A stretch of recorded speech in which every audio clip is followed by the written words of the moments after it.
নবীজিকে আল্লাহ বলছে বন্ধু গাফিলদের অন্তর্ভুক্ত হয়েন না। তাহলে আমাদের রসুল সাল্লাল্লাহু আলাইহি সাল্লামকে যেখানে আল্লাহ বলছে গাফিলদের অন্তর্ভুক্ত হবেন না, নবীজি সাল্লাল্লাহু আলাইহি ওয়াসাল্লাম গাফিল হওয়ার কোনো প্রশ্নই আসে না। 24 ঘন্টা তিনি আল্লাহ পাকের ধ্যান ও খেয়ালে থাকতেন, সেই তাকেই আল্লাহ বলছে, এরপরেও বলতেছে যে আপনি গাফিলদের অন্তর্ভুক্ত হবেন না। তাইলে আমাদের জন্য কি পরিমাণ গুরুত্ব। কিন্তু তোমরা ছেলেরা বাপ, অগণিত ছেলে বাবা, তোমরা বুঝতেই চাও না যে তোমাদের জীবনের কোনো গন্তব্য আছে কিনা, টার্গেট আছে কিনা, কোথায় গিয়ে থামবা তুমি, তোমার জীবন শেষ পর্যন্ত কোথায় গিয়ে পৌঁছবে। অসংখ্য ছেলে পেলে তোমরা জানো না, এই ক্ষণিকের শাহওয়াত, ক্ষণিকের মনের চাহিদা, কিছুক্ষণের যৌন চাহিদা, এই তোমার নারী, ছবি, মোবাইল, চুলের ফ্যাশন, অশ্লীলতা, বেহায়াপনা, অসভ্যতা, নোংরামি, সমবয়সী বন্ধুদের আড্ডা, আর কুকুর বিড়ালের মতো কিছু জঘন্য নিকৃষ্ট কথাবার্তা, যেটা মনুষ্যত্বের, মানবতার বহির্ভূত। এই কিছু কাজে লাখ লাখ শত শত ছেলে তোমরা জিন্দিগি শেষ করে দিচ্ছ। এভাবেই রাত বয়ে যায়, দিন শেষ হয়ে যায়। এমন সুন্দর যৌবন, এমন সুন্দর সময়, হায়াত অনাদরে, অবহেলায়, খামখেয়ালিতে জোয়ারের পানির মতো ভাইসা যেতেছে। অথচ আল্লাহর কসম, কোরআন কারীমের মধ্যে আছে, প্রত্যেকটা মানুষ তার পিছনের এই সময়ের জন্য আফসোস করে, আর আল্লাহর কাছে একটু সময় হায়াত ভিক্ষা চাই। প্রত্যেক পাপী নাফরমান আল্লাহর কাছে একটু সময় চাই, কিন্তু আল্লাহ তাআলা 1 সেকেন্ডের জন্য বিগত সময় আর ফেরত দিবেন না। কারো জন্যই কোনো সময় আর ফেরত আসবে না। হাত্তা ইদা জা আহাদাহুমুল মাউত ক্বালা রাব্বিরজিউন, আল্লাহ তাআলা বলেন, যখনই মৃত্যুর সময় ঘনিয়ে আসে তো নাফরমান বলে রাব্বিরজিউন, আল্লাহ আর কিছুদিনের জন্য আমার দুনিয়ায় ফেরত দেন, লাআল্লি আ'মালু সালিহান ফীমা তারাকতু, আয় আল্লাহ যদি এবার ফিরতে পারি, তাহলে যে আমলগুলো ছুটে গেছে এবার যদি যাইতে পারি, আজরাইলকে সরায়ে দেন, আমি এবার নেক আমল করব। কোরআনুল কারীমের মধ্যে আছে, আল্লাহ বলবেন কাল্লা, কখনোই না বান্দা, এটা হবেই না। আর কোনোদিন আমি আল্লাহ পেছনের সেই সময় ফেরত দেব না। ওয়ালা ইউআখিরাল্লাহু নাফসান ইযা জাআ আজালুহা, আল্লাহ বলেন প্রত্যেকের মৃত্যুর সময় যখন হয়েই যায় তো আমি আল্লাহ তাআলা আর 1 সেকেন্ডও তাখির, দেরি করি, কাউকেই আমি আল্লাহ থাকতে দেই না। এজন্য বন্ধু আমার, দোস্ত আমার, সুখে থাকলেও মরে যাবেন, দুঃখে থাকলেও মরে যাবেন, হাসি কিংবা আনন্দ কিংবা বেদনায়, রাজপ্রাসাদ আর কুড়ে ঘর, সব অবস্থাতেই মারাই যাব, কবরেই চলে যেতে হবে। এই অনিবার্য বাস্তবতা, চিরন্তন এই সত্য যে আমাকে মরতে হবে, আমাকে চলে যেতে হবে, এটাকে অ্যাভয়েড করা, অস্বীকার করা, পাশ কাটানো, বুঝতে না চাওয়া, এটা নিতান্তই বোকামি ছাড়া আর কিছু না। কারণ বলে আমি বুঝি নাই এই জন্য আমার মরণ নাই, না, আপনি না বুঝতেও মরে যাবেন, আপনি খেয়াল না করলেও মরে যাবেন, খেয়াল করলেও মরে যাবেন, খুব কেয়ারফুল থাকলেও মরে যাবে, আর অসতর্ক থাকলেও মরে যাবে। চাইলে আমার ভাই, আমার বাপ, আল্লাহর কথা, এ কথা নিয়ে আজকের কথা না শুনে, আমাকে যেতেই হবে, চলে যেতে হবে। গন্তব্য চিনা, মঞ্জিল চিনা, আমি আসলে যাব কোথায়, যাচ্ছি কোথায়, থামবো কোথায়, খোদার কসম এটা বুঝা আল্লাহ সবচেয়ে বড় নিয়ামত। এটাই সিরাতে মুস্তাকিম, যে আমি জানি আমি জিন্দিগি চলতেছি, আমার ঘর আমার শেষ মাথা না, আমার জীবনের শেষ প্রান্ত আমার দোকান না, আমার জিন্দিগির শেষ প্রান্ত আমার বিল্ডিং না, শেষ প্রান্ত আমার ব্যবসা না, আমার জিন্দিগির শেষ প্রান্ত জান্নাত। ওই পর্যন্ত আমি কিভাবে নিরাপদে যাইতে পারবো, সঠিকভাবে যাইতে পারবো, সেই পথের সন্ধান তালাশ করা, খুঁজে পাওয়া, ওই পথে চলতে পারা, আল্লাহর কসম ভাইয়া ওইটাই জীবনের সবচেয়ে বড় সফল। আর এই জন্যই আল্লাহ তাআলা বলছে, বান্দা তোমার জীবনের সবচেয়ে বেশি প্রয়োজন যেটা তুমি আল্লাহর কাছে চাইবা, সেটা কি? সেটা সিরাতে মুস্তাকিম। এই জন্য এই পৃথিবীতে এটার চাইতে বেশি কোনো কিছু বান্দা চায় না। কোনো ইমানদার পৃথিবীতে এর চাইতে বেশি কিছু চায় না, অন্য কিছু। ইহদিনাস সিরাতাল মুস্তাকিম সেই ফজরের নামাজ থেকে শুরু হয় এশার নামাজের শেষ রাকাত পর্যন্ত, একেবারে বিতির নামাজের শেষ রাকাত পর্যন্ত তাকে এই এক চাওয়া বলেই যেতে, বলতে হয় কি না বলেন না? ইহদিনাস সিরাতাল মুস্তাকিম সিরাতাল্লাযীনা আন'আমতা আলাইহিম। রব্বে করিম, আমি আপনার সিরাতে মুস্তাকিম চাই, যে পথে চললে মাওলা আপনাকে মিলে যাবে, যে পথে চললে মাওলা জান্নাত পর্যন্ত পৌঁছে যাবে। জীবন চলার প্রত্যেকটা পদক্ষেপে আমি সেই সিরাতে মুস্তাকিম চাই। সেই সকালে, দুপুরে, বিকালে, সন্ধ্যায়, রাতে, ফজরে, সুন্নতে, নফলে, মুস্তাহাবে, ফরজ, ওয়াজিব সব বারে বারে বলা। আল্লাহ তাআলা বলেন, আন্না হাদা সিরাতি মুস্তাকিমান ফাত্তাবিউ। আল্লাহ বলেন এই কোরআনই হচ্ছে আমার সিরাতে মুস্তাকিম। আন্না হাদা, নিশ্চয়ই ইহা, সিরাতি মুস্তাকিমান, আমি আল্লাহর সিরাতে মুস্তাকিম। ফাত্তাবিউ, অতএব বান্দা একেই অনুসরণ করো। ওয়ালা তাত্তাবিউস সুবুল, আর কোন পথ অনুসরণ করো না। ফাতাফাররাকা বিকুম আন সাবিলিহি, তাহলে তোমাকে সত্য পথ সিরাতে মুস্তাকিম থেকে বিচ্ছিন্ন করে দিবে। এজন্য এটা জীবনের বড় পাপ। আমার এটা খুব আফসোস লাগে। স্কুলে পড়ে, কলেজে পড়ে, ইউনিভার্সিটিতে পড়ে, কত কিছু পড়ে। আহা বন্ধু, বাংলা কথা বলতে পারে, ইংরেজি অনেক কথা সুন্দর জানে, কিন্তু মঞ্জিল চেনে না, কোথায় গিয়ে থামবে। মনে করছে এগুলো এতগুলো পড়া পড়তেছি, একটা সময় আইসা কর্মজীবনে শেষ বয়সে সুখ করব, শেষ বয়সে একটা ভালো চাকরি, একটা ভালো ব্যবসা, দুনিয়াবি একটা সমাজে একটা স্ট্যাটাস। কিন্তু দেখা গেছে সব যখন ঘুষায় কবরে যাওয়ার সময় হয়ে যায়, অথবা অসুস্থতা, রোগ, ডায়াবেটিস সহ বিভিন্ন রোগ আইসা বাসা বাঁধে, আর তখন দুনিয়া আছে কিন্তু ভোগ করতে পারে না। প্রতিদিন সকালবেলা যে কোনো ডায়াবেটিক হসপিটালে কেউ যদি যায়, 7টা বাজে, দেখেন কি পরিমাণ বয়স্ক, মাঝ বয়সী লোক, ভদ্রলোক, শিক্ষিত, উচ্চ শিক্ষিত, সমাজের এলিট পার্সন কিভাবে বসে সিরিয়াল ধরে রয়েছে ডায়াবেটিস পরীক্ষা করতে। তাইলে আমার ভাই, দুনিয়ার এই হায়াত, আমাদের এই বেঁচে থাকার জীবনটাকে দুই ভাগ করা, যে এক ভাগে আমি কিছুদিন করব বা কর্ম করব, আরেক ভাগে আমি সুখ করব, এতটুকু দিয়ে এই দুনিয়া জীবনটাকে ভাগ করা আর এর দূরের উপরে নিজের পরিকল্পনাকে সাজানো, আল্লাহর কসম এটা আহাম্মক ছাড়া, বেওকুফ ছাড়া আর কিচ্ছু হতো না। এটা বেওকুফ, ওই মানুষ বেওকুফ, ওই অভিভাবকও বেওকুফ, ওই সন্তানও বেওকুফ, যে অভিভাবক তার সন্তানকে শুধু দুনিয়ার হায়াত পর্যন্ত স্বপ্ন দেখাইছে, আর সন্তান যে শুধু দুনিয়ার হায়াতকে নিয়েই স্বপ্ন দেখতেছে।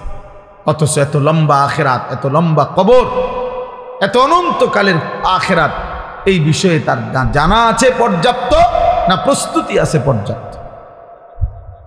এক লাইন কোরআন শরীফ দেখে দেখে মুসলমান কত কিছু পড়লো, শিখলো, কিন্তু আল্লাহর কোরআনের একটা লাইন সাইয়া সাইয়াও শুদ্ধ পড়তে পারে না।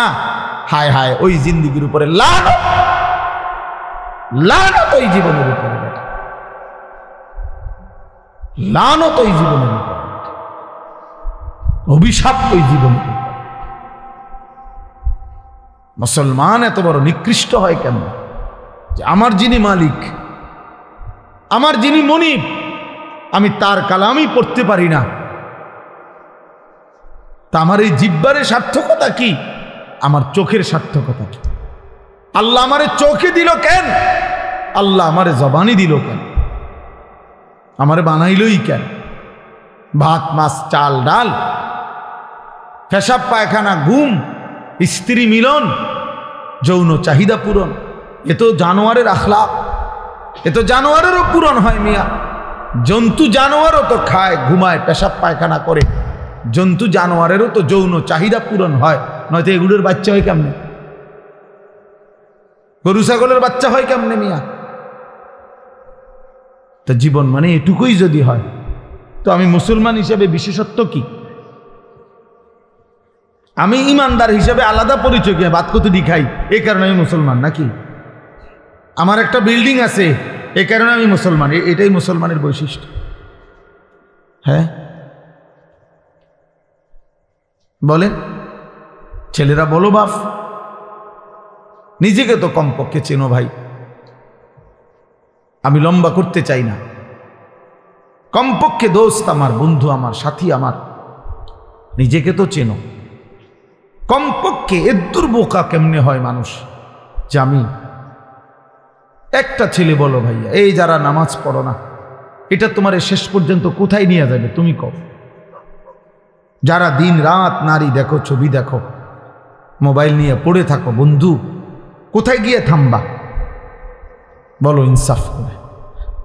একজন সুদখোর বলেন, এই হারামখোর, তোর বেটা প্রয়োজন শেষ হবে কোন দিন? নাফরমান কোন হারামখোর সুদখোরের প্রয়োজন দুনিয়ায় শেষ হয়েছে কোনোদিন? না, কোনোদিন ঘোষণা দিছিনি কোনো হারাম করে যে আজ এত বছর হারাম খাইতে খাইতে আল্লাহর রহমতে এখন আর আমার লাগে না, আমার সব প্রয়োজন পূরণ হয়ে গেছে। তাইলে এই জন্য নিজের উপরে কমপক্ষে আত্মভোলা হয়ে যাওয়া, নিজেকে ভুলে যাওয়া, এর চাইতে বড় লানত, দুর্ভাগ্য আর কিছু হইতে পারে না। যে আমি আমাকে ভুলে গেছি, আমি আমারই চিনি না। ফাআনসাহুম আনফুসাহুম, কোরআন শরীফ আল্লাহ বলছে, আমার শায়েখ আল্লামা মুফতি মুশতাকুর নবী সাহেব বলছে যে আল্লাহ তাআলা কোরআনে সবচেয়ে বড় ধমক কি দিছে? ধমক হলো এই কথাটা, ওয়ালা তাকুনু কাল্লাযীনা নাসুল্লাহ ফাআনসাহুম আনফুসাহুম উলাইকা হুমুল ফাসিকুন। আল্লাহ বলে, বান্দা, মুমিনকে বলছে, এটা ইমানদারদের। এই আয়াতের আগের আয়াত, ইয়া আইয়ুহাল্লাযীনা আমানু, হে ইমানদার মুমিন, আমি আল্লাহকে এই পরিমাণ ভুলে যেও না। ওয়ালা তাকুনু কাল্লাযীনা নাসুল্লাহ, এমন হইও না যে যারা আমি আল্লাহকে লম্বা সময় ভুলে গেছে। আমি কিন্তু একটা শাস্তি দেই, যে আমাকে লম্বা সময় ভুলে যায়, যে আমার নাফরমানিতে ডুবে যায়, আমি তার একটা শাস্তি দেই বান্দা। শাস্তিটা হলো ফাআনসাহুম আনফুসাহুম, আমি তাকে নিজের পরিচয় ভুলাই দিই। সে আর কোনোদিন মনে পড়ে না সে মুসলমান, তার আর কোনোদিন মনে পড়ে না তার মৃত্যু হবে, তার আর কোনোদিন মনেই পড়ে না মৃত্যুর পরে কিছু হবে, তার আর মনেই পড়ে না কবরে কোনো প্রশ্ন হবে, তার আর মনেই পড়ে না হাসরের একটা মাঠ হবে, তার আর মনেই পড়ে না তার আমলনামা দেওয়া হবে, তার আর মনেই পড়ে না তাকে ফুলসিরাত পার হতে হবে। ফাআনসাহুম আখিরাতাহুম, তাফসীরা আল্লাহ বলছে, আমি তোমাকে তোমার পরিচয় ভুলাই দেব, মানে কি? তোমার আখিরাত ভুলাই দেব। ভাত ভুলবা না, ভাত তরকারি ভুলতা না, এটি তো আমি জানোয়ারেরই খাওয়াই। আল্লাহ বলে আখিরাত ভুলাই দেব, আখিরাত ভুলাই দেব, তোমার আখিরাত ভুলাই দেব, মঞ্জিল ভুলাই দেব, গন্তব্য ভুলিয়ে দেব। আজকে বলো ভাই, ছেলে, একজন ছেলে বলো, প্রতিদিন আমি এই কথা চিল্লাই, প্রতিদিন যে 365 দিনের একটা বছরে, এক বছরে কোনো দিন মুসলমানের যে বাচ্চা, মুসলমানের যে লোকটা কোনোদিন ফজরের নামাজ পড়লো না, এই জানোয়ার আল্লাহরে কেমন বলাটা বলছে? আপনি কোন এই জানোয়ার কত বড় জানোয়ার, এটা কত বড় নিকৃষ্ট জন্তু। কুত্তা তার চাইতে কোটি গুণ ভালো, বেটা, কুত্তার চাইতে 1,00,000 গুণ ভালো।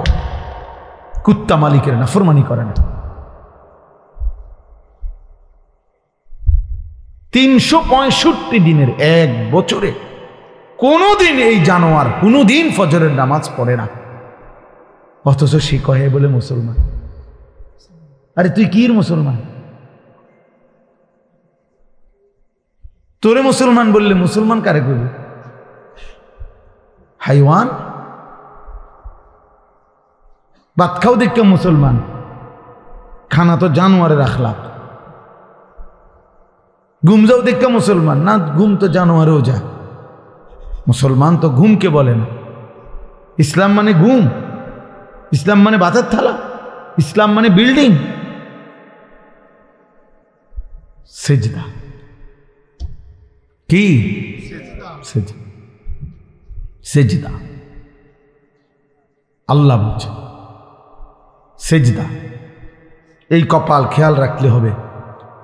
এই কপাল রব্বুল আলামিন, আপনারা সবাই খেয়াল করে বুঝেন, এই কপাল পৃথিবীর উপার্জনের কোনো কাজে লাগে না।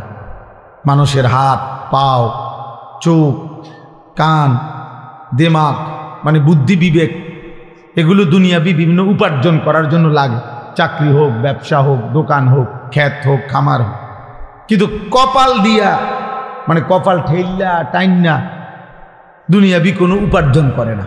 কপাল দুনিয়ার কামাই রোজগারির কোনো কামে লাগে না। তো এইটা আল্লাহ তাআলা কেন বানাইলেন কপাল? আল্লাহ তাআলা শুধুমাত্র ভাইয়া একটা যুবক হলেও ভাইবো বাবা, আল্লাহ তাআলা এই কপাল শুধুই বানাইছেন সেজদার জন্য। এজন্য সেজদা আরবিতে কাকে বলে? আরবিতে সেজদার সংজ্ঞা কি? পরিষ্কার কিতাবে আছে, ওয়াদউল জাবহাতে আলাল আরদ, জমিনের উপরে কপাল রাখা, এটারে কয় সেজদা। এই মানে কপাল আল্লাহ বানাইছিনি কিসের জন্য? সেজদার জন্য। অতএব যেই কপাল সেজদা দেয় না, তুই কোনো মানুষ না।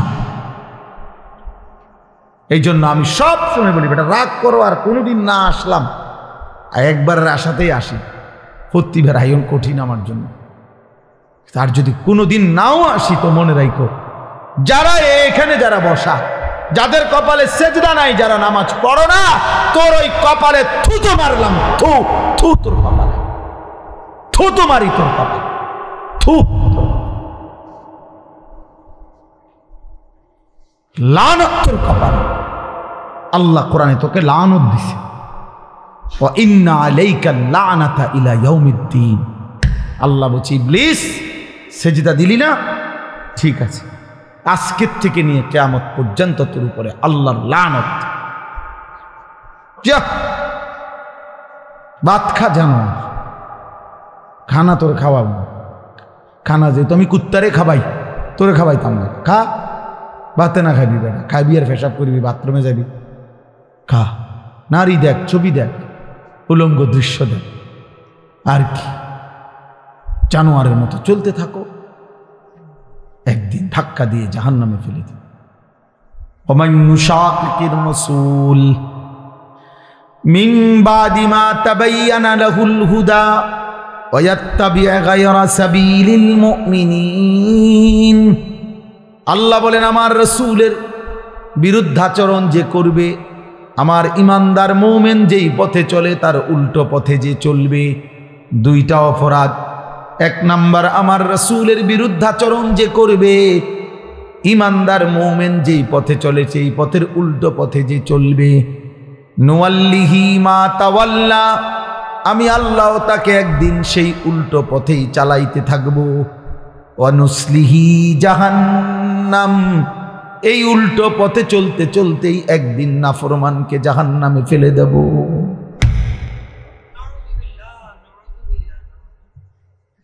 হ্যাঁ ভাইয়া, ভাত খাওয়াবে ঠিক, কিন্তু যদি আল্লাহ কোনোদিন, আর আমার কথা রাগ হইও না দোস্ত, যারা নিয়মিত নামাজ পড়েন না, হালাল খান না, সুদ খাইতেছেন, ঘুষ খাইতেছেন, কিস্তি লইতে আছেন, ওজনে কম দিতে আছেন, বেডি নাচে, নাচ দেখে, গান দেখে, বেপর্দা চলে, ঘরে টেলিভিশন চলে, নর্তকী নাচে। আচ্ছা, যদি আল্লাহ তাআলা কোনোদিন না ফিরায়, আর কোনোদিন যদি তৌফিক না দেয়, যুবক মনে করো আর কোনোদিন তোমার সেজদার তৌফিক দিলই না, আর কোনোদিন মনেই পড়লো না নাম, তো কি হবে অবস্থা? কোনোদিন আর এই গুনাহ থেকে হারামের উপার্জন থেকে, সুদের টাকা, ঘুষের টাকা, হারাম উপার্জন থেকে, আর ফিরবার সুযোগে দিছে না মনে করে, তো তখন কি হবে? হ্যাঁ, এরপরে গন্তব্যটা কোথায়? এটা বোঝা উচিত, এটা বোঝা উচিত। আমরা ওয়াজ শুধুই ওয়াজ, বক্তা যাচাই করা না যে এক এক বছর লাইরে সেরা বক্তা দাওয়াত দাও, যখন যার একটু পরিস্থিতি আছে তারে আইনা দাওয়াত দাও, কিছু লোক হইব, কিছু চটপটি বুট বাদাম বেচা হইব, হ্যাঁ কিছু মানুষ, এর জন্য না বাপ, আমি ব্যক্তিগতভাবে এর পক্ষপাতী না। আমার কথা হইল একজনই শুনুক আর 10 জনই শুনুক, বলতে হবে আল্লাহর জন্য। এই জন্য ভাই আমার, বাবা আমার, আমরা প্রত্যেকেই ইনশাআল্লাহ আল্লাহর দিকে ফিরে, আল্লাহর দিকে ফিরে আসা, মালিককে সেজদা দেওয়া, এর মধ্যেই আমাদের ইজ্জত, শান্তি, নিরাপত্তা, দুনিয়ারও সৌন্দর্য, আখিরাতেরও সৌন্দর্য। কোনো হারামখোর খুশিতে নাই, কোনো সুদখোর বেঈমান, এই ঘৃণিত কোনো পাপী মানুষের কাছে সমাদৃত হয় না। কেউ হয়তো সামনাসামনি বেইজ্জতি হয়, কেউ হয়তো পিছনে হলেও কি হয়, বেইজ্জতি হয়। কোনো সুদখোর রে কেউ কোনো জোনায়েদ বাগদাদি কয় না। মানুষ এত বেকুব না, আপনি খাইবেন সুদ, আর মানুষের মাশাআল্লাহ মানে দেখতে একেবারে জোনায়েদ বাগদাদির মতো লাগে। মানুষে চিরা খায় আর আপনি ভাত খান। মানুষে বুঝে না, বাটফার রে মানুষে চিনেন। কথা বোঝেন নাই যে মানুষ আলোকে আলোই বলে, অন্ধকারকে কি অন্ধকারই বলে। এই জন্য প্রত্যেকটা ফরমান সীমালঙ্ঘনকারী, জালেম বেইজ্জতি হয়। এটা সবক বন্ধু, সবক। এটা আমাদের জন্য শিক্ষা। একটা আদালত অঙ্গন, যাদের কথায়, যার কথায় আঙ্গুলের ইশারায় যার উঠত বসত, থরথর করে কাঁপত, সময়ের অল্প দিনের ব্যবধানে আজ যখন সেই আদালতে তাকে নেওয়া হয়েছে, তোর পথচারীরা তারে থাবড়ায়, পৃথিবীবাসী দেখছে, পৃথিবীবাসী দেখছে। পথচারী থাবড়ায় তা, আর নির্বাক একটা শব্দ উচ্চারণ করার মতো হিম্মত নেই। কোথায় সেই অহংকারী, কোথায় সেই প্রতাপ? বলেন, বলেন। সবক নেন, শুধু রাজনীতির হিসাব না, জীবনের জন্য সবক নেওয়া উচিত, জীবনের জন্য। এই দেখবেন একদিন ইসরায়েলের এই কুত্তার পরিণতিও এমন নিকৃষ্ট হবে যে পৃথিবীব্যাপী ফেরাউন নমরুদের মতো পৃথিবীবাসী একদিন তাকে দিয়েও দৃষ্টান্ত দেবে, কোনো সন্দেহ নেই।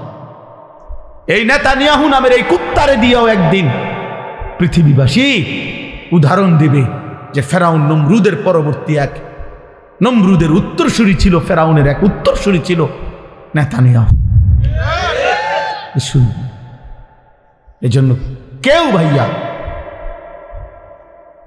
কেউ না ইজ্জত পায় না বাপ, কোনো না। আমি কিংবা তুমি, জওয়ান কিংবা বুড়া, সম্মান মিলবে না, সম্মান মিলবে না। এজন্য দয়া করে নিজের উপরে দয়া করেন, নিজেরে সুন্দর করেন, আখলাক সুন্দর করেন, হালাল উপার্জনের প্রতি যত্নবান হন। মানুষ ঘৃণাই করে। আরবিতে একটা প্রবাদ আছে, অফিকা ইউবুন অলিন্নাসে আয়ুনুন। আমরা কিতাবে পড়ছি যে আরবিতে বলে তোমারও দোষ আছে, মানুষেরও চোখ আছে। তোমারও দোষ আছে, মানুষেরও কি আছে, চোখ আছে। মানুষ চোখ বন্ধ করে থাকে না, কাজে মানুষ বুঝে। এই জন্য প্রিয় ছেলে ভাই, তোমাদেরকে বলি ভাই, যারা এক ওয়াক্ত নামাজ পড়ো না, তুমি 1 মিনিট ভাইবা দেখো এই সমাজের মানুষ তোমাকে কি মনে করে। সারাক্ষণ নারী ছবি, মোবাইলে অস্থির দৃশ্য, তুমি ডানে বামে তাকায় দেখো, মানুষ তোমাকে প্রিয় মনে করে না অপ্রিয় মনে করে। তো আল্লাহর কাছেও তোমার ইজ্জত হারাইলা, কারণ গুনাহ তো কোনো পাপীকে তো আল্লাহ তাআলা সম্মানিত করবে না, করবেন তো মানুষের কাছেও তো তুমি ঘৃণিত। মানুষের কাছেও তো ঘৃণিত। তো জীবনের অর্জন কোথায় বলে? আল্লাহ আমাদেরকে মাফ করে দেন। এর বিপরীতে আমরা এবার এই যে আয়াত পড়ছি, ইব্রাহিম আলাইহিস সালামকে লক্ষ্য করে, এই সংক্ষেপে আর অল্প একটু কথা বলি তাইলে শেষ। ইব্রাহিম আলাইহিস সালামকে লক্ষ্য করে আল্লাহ তাআলা এই কথাটা বলছেন। আমি যে আয়াতটা পড়ছি কোরআনুল কারীমের 17 নম্বর পারা 22 নম্বর সূরা, সূরা হজ, এই সূরার 2টা আয়াত 27, 28, এই 2 আয়াত পড়ছি। একজন শ্রেষ্ঠতম প্রিয় নবী ছিলেন ইব্রাহিম আলাইহিস সালাম। ইব্রাহিম আলাইহিস সালামের নাম আমরা সবাই জানি, আল্লাহ তাআলার বহুতই মহব্বতের একজন নবী, একজন রাসূল। আল্লাহ তাআলা যাকে নিজের খলিল বানাইছেন, ওয়াত্তাখাযাল্লাহু ইব্রাহিমা খলিলা। আল্লাহ তাআলা বলেন আমি আল্লাহই ইব্রাহিমকে খলিল, বন্ধু বানাইলাম, বন্ধু বানাইলাম। আল্লাহ তাআলা কোরআনুল কারীমের মধ্যে বলছেন ইব্রাহিম আলাইহিস সালামকে যে সে একজন ব্যক্তি, কিন্তু পৃথিবীবাসী শোনো, আমি আল্লাহ বলতেছি আমার ইব্রাহিম একাই, কানা উম্মাতান, ইব্রাহিম একাই একটা জাতি। তিনি একজন ব্যক্তি না, বরং এক ব্যক্তি একটা জাতি। জাতি আল্লাহ তাআলা কোরআনুল কারীমের মধ্যে বলছে। আল্লাহ তাআলা কোরআনে বলছে ইন্নী জাইলুকা লিন-নাসি ইমামা, ইব্রাহিম আমি তোমাকে পৃথিবীবাসীর গোটা বিশ্ব মানবতার ইমাম বানিয়ে দিলাম, ইমাম বানিয়ে। আল্লাহ তাআলা কোরআনে বলছেন হুয়া সাম্মাকুমুল মুসলিমিন, মুমিন শোনো ঈমানদার, ইব্রাহিমই তোমাদের মুসলিম নামকরণ করেছেন।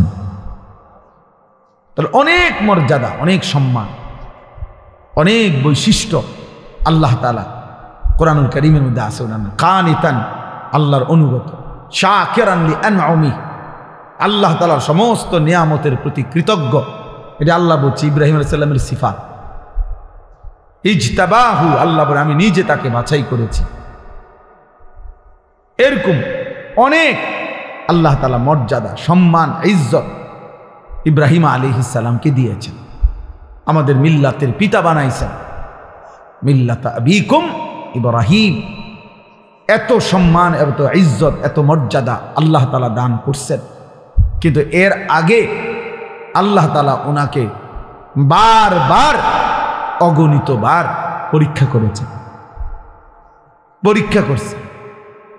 وَإِذِ ابْتَلَى إِبْرَاهِيمَ رَبُّهُ بِكَلِمَاتٍ فَأَتَمَّهُنَّ, আল্লাহ তাআলা বলছেন আমি ইব্রাহিমকে অনেকবারই পরীক্ষা করেছি, প্রত্যেকবারই আমার ইব্রাহিম শতভাগ উত্তীর্ণ হয়েছে, গোল্ডেন এ প্লাস পাইছে প্রত্যেকবারই।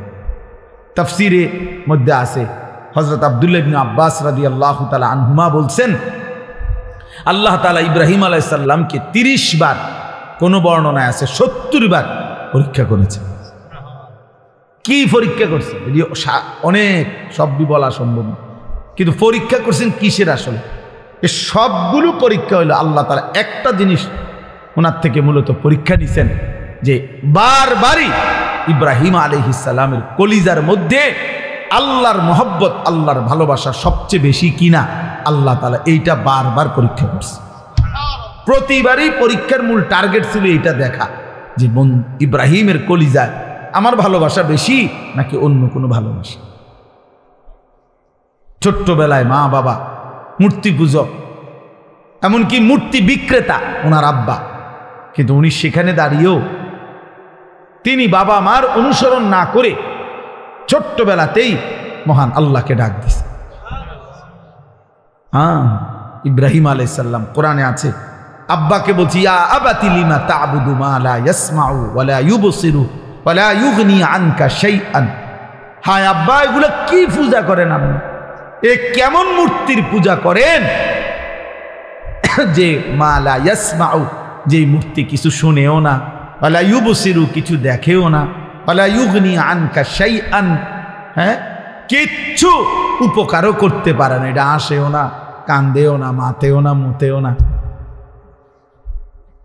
এটা কিটা সদবদ? সদবোধ না, এটা কি? লড়েও না, সরেও না, আপনি এটা কিসের ইবাদত করেন? এইভাবে বলছেন। ইব্রাহিম আলাইসাল্লামকে ওনার আব্বা আজর বলছে, তোরে আমি তেজ্য পুত্র করে বাড়ি ছাড়া করে দেবো, পাথর মেরে মেরে ফেলবো, আরজুমান্নাকা ওয়াহজুরনি মালিয়া। কোরআনে আছে ইব্রাহিম আলাইসাল্লাম বলছেন, বাবা আমি আপনাকেও ছেড়ে দিলাম, পুরা ফ্যামিলি ছেড়ে দিলাম, তবে মনে রাখবেন আদউ রব্বি, আমি আমার রব আল্লাহকে ডাক দিলাম। আসা আল্লাহ আকুনা বিদুআই রব্বি শাকিয়া। এরপরে বললেন, বাপ আমি বিশ্বাস করি আমার ওই এক মহান আল্লাহ রবকে ডেকে কেউ কোনোদিন বেইজ্জতি হয় না।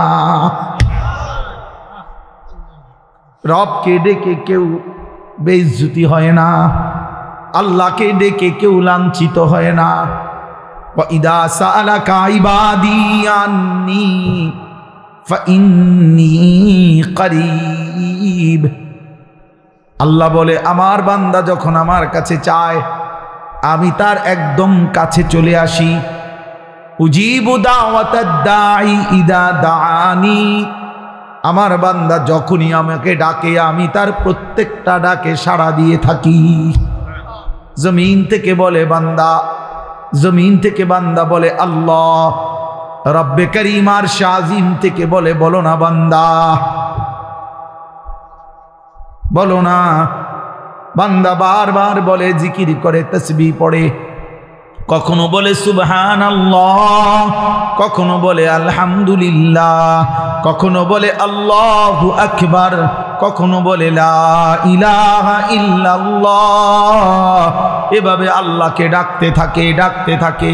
আল্লাহ আল্লাহ আল্লাহ আল্লাহ আল্লাহ আল্লাহ। প্রতিবারই বলে, বলো না বান্দা, বলো না লাব্বাইক আবদি, বান্দা আমি তো আছি, বলো না কি চাচ্ছ, কি চাচ্ছ বলো না। কিন্তু বান্দা কিছুই বলে না, শুধু আল্লাহকে ডাকে, আল্লাহকে ডাকে, আল্লাহকে ডাকে। হাদিসের মধ্যে আছে একটা পর্যায়ে আল্লাহ নিজেই তখন বলতে থাকে, আমি বুঝছি বান্দা তুমি আমারে ডাইকা মজা পাইছো, ঠিক আছে বান্দা তুই আমারে ডাকতে থাক, আমি আল্লাহ নিজেই তোকে দিতে থাকি। আমি জানি বান্দা তোর ছেলেটা অসুস্থ, মেয়েটা অসুবিধায় আছে, একটা ছেলে বিদেশে ঝামেলায় আছে, বউটার শরীর ভালো না, তোর নিজেরও শরীর ভালো না, তোর কোথায় কি অসুবিধা আমি তো জানি সব। তুই আমারে শুধু ডাকতে থাক, আমি তোর প্রয়োজন পূরণ করতে থাকি। মান শাগালাহু যিকরি আন মাসআলাতি আতাইতুহু আফদালা মিম্মা উতিয়াস সাইলিন। হাদিসে কুদসিতে আছে, আল্লাহ বলে, আমার যে বান্দা আমার জিকির করতে করতে আমার কাছে চাইতে সময় পায় নাই, আমি তারে সবাই চাইয়া যে টুক নিছে তার চাইতে বেশি দিয়ে দেব। আসা আল্লাহ আকুনা বিদুআই রব্বি শাকিয়া। এই জন্য ছোট্টবেলার থেকে ইব্রাহিম আলাইহিস সালাম পরীক্ষা দিয়েছে। নমরুদের আগুনের কুণ্ডুলিতে যখন পড়ে, তখন ইব্রাহিম আলাইহিস সালাম অগ্নিকুণ্ডে পড়ার সময় জিব্রাইল, মিকাইল, ইসরাফিল, আজরাইল এরকম চারজন ফেরেশতা ওনারা এসে ইব্রাহিম আলাইহিস সালামকে সাহায্য করতে চাইছে। তাফসিরে আছে যে ফেরেশতারা বলছে, আপনি আমাদের কাছে সাহায্য চাইলে আমরা আপনাকে আগুনের এই কুণ্ডুলি থেকে বাঁচিয়ে দেব। ফেরেশতারা তাফসিরে আছে ইব্রাহিম আলাইহিস সালাম তখনও বলছেন, না না, জানো না, সরো তোমরা, আমি যার জন্য আগুনে পড়তে যাচ্ছি তিনি আমাকে দেখছেন, হাসবি আল্লাহ, আমার আল্লাহই যথেষ্ট। এই আল্লাহ এগুলো পরীক্ষা করছেন বারবার, কলিজার ভিতরে 24 ঘন্টা আমি নাকি গায়রুল্লাহ, নাকি অন্য কেউ। এইভাবে পরীক্ষা করে করে আল্লাহ তাকে একটা ছেলে দিছেন, ইসমাইল। বলছে, ছেলে দিলাম, কোলে নিতে পারবে না, চুমা দিতে পারবা না, এমনি সাইয়া থাকবা। ও ঠিক আছে, মানে আমি আপনাকে ভালোবাসি। এরপরে কয়দিন পরে আল্লাহ বলছে, এবার আর সাইটাও ফাটতা না, দূরে দিয়ে আসো, চোখের আড়ালে যাও, বাচ্চারে, বাচ্চার মারে হাজেরাকে দিয়ে আসো। তো আল্লাহর ঘরের কাছে, কাবার কাছে, মরুভূমিতে, খাদ্য পানি জনমানবহীন, ঘাস লতা পাতাবিহীন জায়গাতে একাকী রেখে আসছে। কয়দিন পরে আল্লাহ বলছে, ইব্রাহিম, প্রথমে তো দেখতে দিছি, ছুঁইতে দেই নাই, এরপরে আড়ালে রাখছি, এবার আড়ালেও রাখবো না, এবার জবাই করে দাও। ইব্রাহিম আলাইহিস সালাম বলেন, মাওলা, আপনি জানেন না আমি আপনাকেই ভালোবাসি। বারবার পরীক্ষা নিল, আমি ইব্রাহিম, আমি হারতে চাই না মাওলা, আমি জিতবই, আমি জবাই করবই। তো ঠিক এই গর্দানে ছুরি রাখছে। তো ইব্রাহিম আলাইহিস সালাম কি তামসা করে জবাই করতেছিল না বাস্তবিকই? উনি বাস্তবিকই চাইছে, উনি ঠিক মতোই জবাই করতে চাইছে। আল্লাহ তাআলা জবাই হইতে দেন নাই। কিন্তু আমার বলার উদ্দেশ্য হলো, এই সমস্ত পরীক্ষার বিনিময়ে আল্লাহ তাআলার কাছে বারবার বারবার সর্বপ্রথম খতনা, এই যে পুরুষের যে খতনা করায় বাচ্চার, এই খতনা, এই হুকুম আল্লাহ প্রথম ইব্রাহিম আলাইহিস সালামকে দিয়েছেন। লা হাওলা ওয়ালা কুওয়াতা।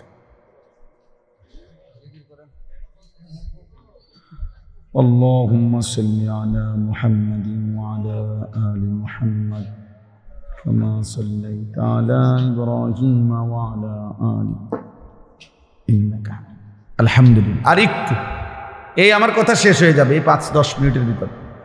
তো দেখেন, এইভাবে ইব্রাহিম আলাইহিস সালাম তার জীবনের এই সমস্ত পরীক্ষার বিনিময়ে যখন উত্তীর্ণ হয়েছেন, এইভাবে এই যে কইলাম, উনি সর্বপ্রথম আল্লাহ তাআলা খতনার হুকুম ওনাকে দিয়েছেন। উনি বয়সকালে নিজের খতনা নিজে করাইছেন। প্রথম দাড়ি চুল, এই পৃথিবীতে প্রথম ব্যক্তি যার দাড়ি চুল সাদা হয়েছে বুড়ার কারণে, বয়সের কারণে, ইব্রাহিম আলাইহিস সালাম। আউয়ালু মান শাবা, মানে উনার আগে আদম আলাইহিস সালামের পরে কারো চুল দাড়ি সাদা হতো না, বুড়া হইল। সর্বপ্রথম আল্লাহ তাআলা উনার চুল দাড়ি সাদা বানাইছেন। কওমের লোকেরা বহু মন্দ কিছু কইছে যে ধর্মান্তরিত হওয়ার কারণে, বাপদাদার ধর্ম ছেড়ে দেওয়ার কারণে চেহারা পাল্টায় গেছে। কিন্তু ইব্রাহিম আলাইহিস সালাম আল্লাহ তাআলার মহব্বতকে প্রাধান্য দিয়ে কারো কোনো নিন্দায় তিনি সামান্যতম প্রভাবিত হন নাই। এইভাবে বারবার বারবার পরীক্ষা দিয়ে ইব্রাহিম আলাইহিস সালাম যখন উত্তীর্ণ হয়েছেন, সেই উত্তীর্ণ হওয়ার পরে আল্লাহ তাআলা তাকে এবার বলছি, ইব্রাহিম, আমি তো তোমার কিছু একটা পুরস্কার দিতে চাই। চলো ইব্রাহিম, পুরস্কার স্বরূপ আমার ঘর, কায়নাতের সর্বশ্রেষ্ঠ ঘর, আমি আল্লাহ তাআলার ঘর কাবা তোমার হাত দিয়ে বানাইতেছি। যাও তুমি আমার ঘর বানাও। আমার এই ঘর আমি আদম আলাইহিস সালামের জামানায় ফেরেশতাদের মাধ্যমে বানাইছিলাম। নূহ আলাইহিস সালামের জামানায় আমি ঘরের উপরের প্রাচীর, দেওয়াল তুফানের সময় আমি উঠাই নিয়েছিলাম। অনেক দিন হয়েছে আমার ঘরের ভিত্তি আছে নিচে, কিন্তু উপরে আর বানাই নাই। এবার তোমারে দিয়ে বানাই, তো তুমি আমার ঘর বানাও। ওয়াইদ বাওয়ানা লিইব্রাহিমা মাকানাল বাইত, আল্লাহ বলেন আমি নিজে ইব্রাহিমকে তার জন্য আমার ঘর, জায়গা সম্পূর্ণ নির্ধারণ করে দিলাম। এরপরে সংক্ষেপ কথা হলো, ইব্রাহিম আলাইহিস সালাম ওনার ছেলে ইসমাঈলকে নিয়ে আল্লাহর ঘর নির্মাণ করছেন। আল্লাহর ঘর নির্মাণ করার পরে আল্লাহ তাআলা তখন এই আয়াত আল্লাহ বলছে, ওয়াআদ্দিন ফিন নাস বিল হজ, ইব্রাহিম তুমি যেহেতু আমার ঘর বানিয়েছ, অতএব আমার এই ঘরকে কেন্দ্র করে সারা পৃথিবীর আমার বান্দাদেরকে ঘোষণা দাও যে তারা যেন আমার এই ঘরকে উদ্দেশ্য করে হজে আসে। ওয়াআদ্দিন ফিন নাস বিল হজ, হজ্জের ঘোষণা দাও। ইব্রাহিম আলাইহিস সালাম বললেন, আয় মাওলা, এত দূর দূরান্তে আপনার বান্দাদের কাছে আমি আওয়াজ পৌঁছাবো কেমন? আমি ডাক দিলে শুনবে কয়জন? তো আল্লাহ তাআলা বললেন, ইব্রাহিম, আওয়াজ দেওয়া, ডাক দেওয়া, আহ্বান করা, আজান দেওয়া এটা তোমার দায়িত্ব, পৌঁছানো আমার দায়িত্ব। আলাইয়াল বালাগ, আমার দায়িত্ব পৌঁছানো, আমার দায়িত্ব। এই জন্য প্রতিটা মুয়াজ্জিন, মসজিদে যিনি আজান দেয়, প্রত্যেক মুয়াজ্জিন তাকে যেন আল্লাহ বলে যে আমার ঘরে তুই আজান দাও, তুমি শুধু আওয়াজ বের করো, আমার বান্দার কলিজার মধ্যে কে নামাজি হবে আমি আল্লাহ পৌঁছায় দেব। এই জন্য মুয়াজ্জিন বড় দাম, মুয়াজ্জিন খুব দাম, খুব দাম। যত মানুষ আল্লাহর দিকে মানুষকে ডাকে তার মধ্যে সর্বশ্রেষ্ঠ ডাক আল্লাহর দিকে, সর্বশ্রেষ্ঠ দাওয়াত মুয়াজ্জিনের দাওয়াত। জানেন সর্বশ্রেষ্ঠ দাওয়াত কোনটা?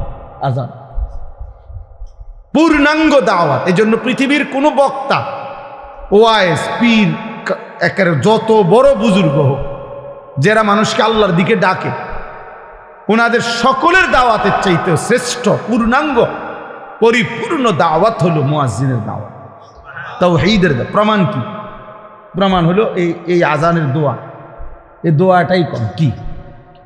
আজানের দোয়া নবীজি বলছেন, আজানের দোয়ার মধ্যেই নবীজি আজানকে বলছেন আল্লাহুম্মা রাব্বা হাযিহিদ দাওয়াতিত তাম্মা। এই যে দাওয়াতিত তাম্মা মানে হলো পূর্ণাঙ্গ দাওয়াত। কি? আজান। আজান নবীজি এখানে পূর্ণাঙ্গ দাওয়াত বলছে কোনটা রে? হ্যাঁ, এই জন্য আজান আমাদের দেশে খুব গাফলতি। গ্রামের বুড়া অসল 200 বছরের বুড়া একজনের দায়িত্ব দিয়ে দিছে, এবার আজান দেয়া যায় 300 বছর ধরে এরম করে। আজান মানে না, মানে মস্কারি করে। আর হুজুর আজান কদ্দুর বোঝেন তো, আর এটা লেগে একজন লোক রাখিয়া হুদা ঝামেলা বাড়াইয়া লাভ। আজানে না কদ্দুর, এটা বলে আজান কদ্দুর। এটার লেগে একজন লোক রাখিয়া টাকা 3000 নষ্ট করার চাইতে বন খাউন। 3000 টাকার বন খাইলে কতগুলো বন পাওয়া যায়, বুঝেন না কথা? আশ্চর্য, আফসুস, অসংখ্য মসজিদ খামখেয়ালি করে মুয়াজ্জিন রাখেন, মুয়াজ্জিন রাখেন, মনে করে এটা কিচ্ছু না, এটা আজান কদ্দুর হুজুর, এটা আবার একটা এটার লেগে এত একটা লোক রাখতো কিচ্ছু। একজন দিলেই তৈরি, একজন যদি দিলেই হইলো এটা হইতো, তো রাসূলুল্লাহ সাল্লাল্লাহু আলাইহি সাল্লামের জামানায় সমস্ত সাহাবী তো আজান দিতে পারতো, তো আলাদা বেলালকে নির্ধারণ করা হলো কেন? কথা বলেন না কেন? আলাদা নির্ধারণ করা হলো কেন? রাসূলুল্লাহ সাল্লাল্লাহু আলাইহি সাল্লাম মুয়াজ্জিন নির্ধারণ করছেন কিনা বলেন? তাইলে এটা খেয়াল করবেন। মসজিদের ইমাম, মসজিদের মুয়াজ্জিন মসজিদের সমস্ত টাইলসের চাইতেও দামি। মসজিদ টাইলস না হলেও চলতো, কিন্তু মুয়াজ্জিন থাকা দরকার ছিল। মসজিদে SS5 এর গেট না লাগাইলেও চলতো, মসজিদে উপযুক্ত ইমাম থাকা দরকার ছিল। আগে কইয়া লয় 4000 টাকা 5000 টাকার ভিতরে হুজুর একজন হুজুর দেন, 5000-এর ভিতরে। হ্যাঁ, হুজুরে দিতে হবে 5000-এর ভিতরে। আমি অনেকের জিজ্ঞাসা করছি যে চাচা 5000 টাকাটা কি দিন ধরছেন না শরীরের ওজনে ধরছেন না কি হিসাবে, মানে হুজুর মিলাইছেন কেমনে, যে ডেইলি 300 কইরা না 200 কইরা না কেমনে মিলাইলেন 5000? নাকি হুজুরের শরীরের ওজন, যদি হুজুরের ওজন হয় আপনার 60 কেজি, তাহলে বেতনে 5000 কেমনি মিলাইছেন? আফসুস, হায় মুসলমান, যদি আখিরাতের কদর বুঝতো, যদি নামাজের প্রয়োজন বুঝতো, যদি প্রয়োজনীয় মাসাইল শিখা, অজু, নামাজ, গোসল, হালাল হারাম, বাজার, ব্যবসা, বিবাহ, শাদী, লেনদেনে, জাকাত, সাদাকা, ইসলামের বিধান যদি পূর্ণ মানার প্রয়োজন বোধ করত, তো খোদার কসম এই সমাজের ইমাম আর মুয়াজ্জিনই হতো সবচেয়ে বেশি পয়সার বেতনধারী।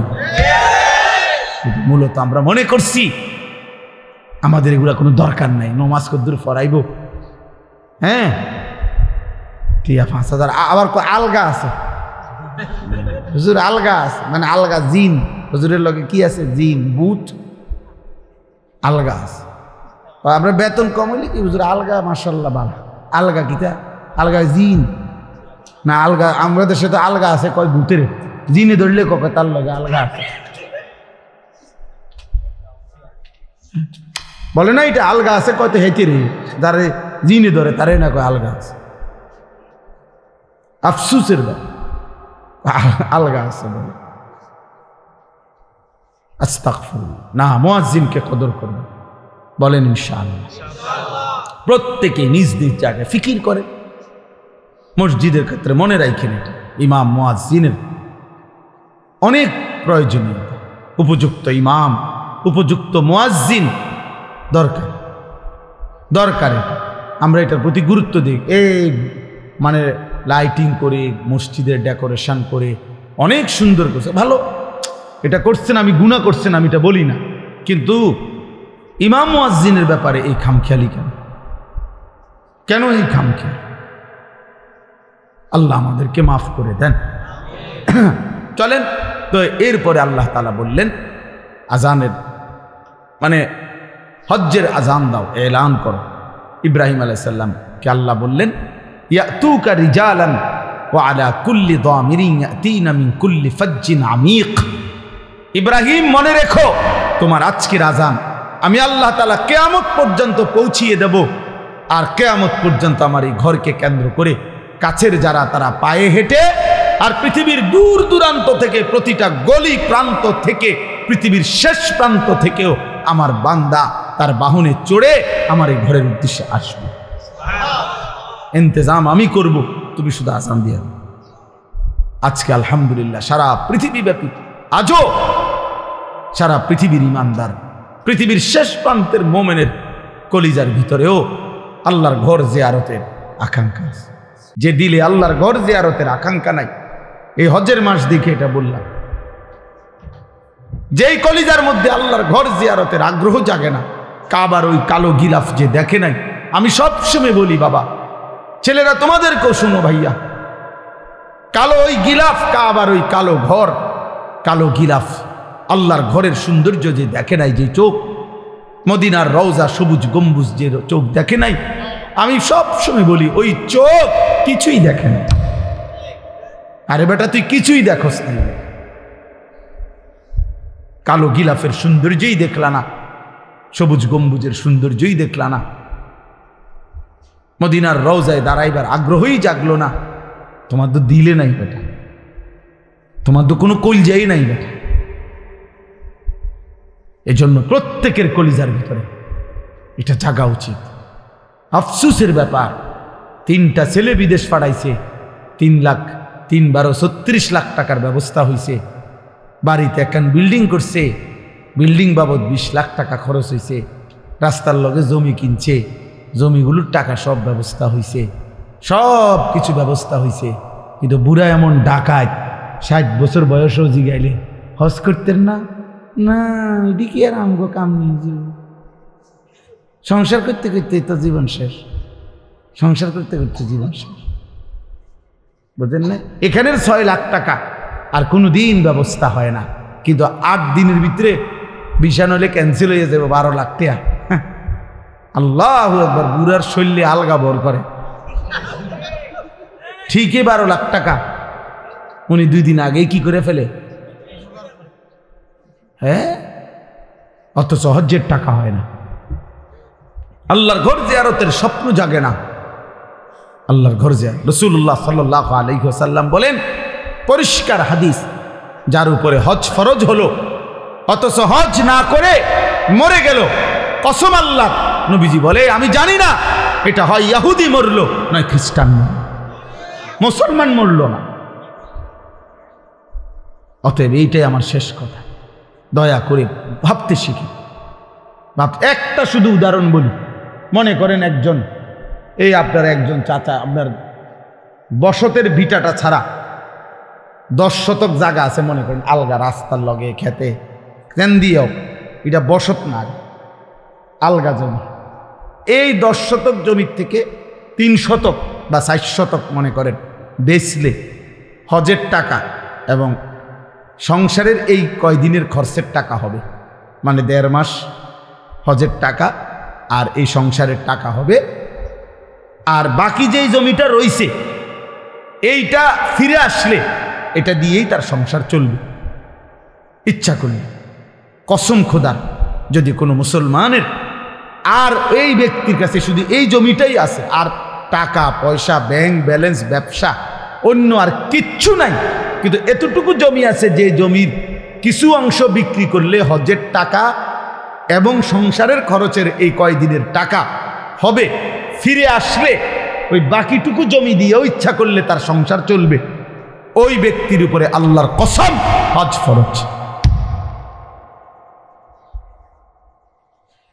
এবার আপনারা হিসাব করেন বইয়া বইয়া কি পরিমাণ মুসলমানের উপরে হজ। হ্যাঁ না হেবাটা হজাইতো না, যাইব কেমনে? গেলাম হইলে তারা 3 ওগারে বিদেশ পাঠাইছি, তারারও যদি আল্লাহ লোয়াইতো, তারা যদি পাঠাইতো, হেবাটা বইয়া বইয়া চা দোয়ানে বন খায়, বিড়ি খায়, আরে গপ মারে। বুঝেন নাই কথাটা? লম্বা লম্বা সুন্দর সুন্দর কথা কয়। ও 3 ফুটে যদি দয়া করে তারা যদি বিদেশের টাকা দিয়া হেবাটারে হজে পাঠায় তাহলে যাবে, নাহলে যাবে না। তো কোনো সন্তান বিদেশ পাঠাইলেনি হজ ফরজ হয়? কথা বলেন না কেন? তো ফুট বিদেশের লগে হজের কি?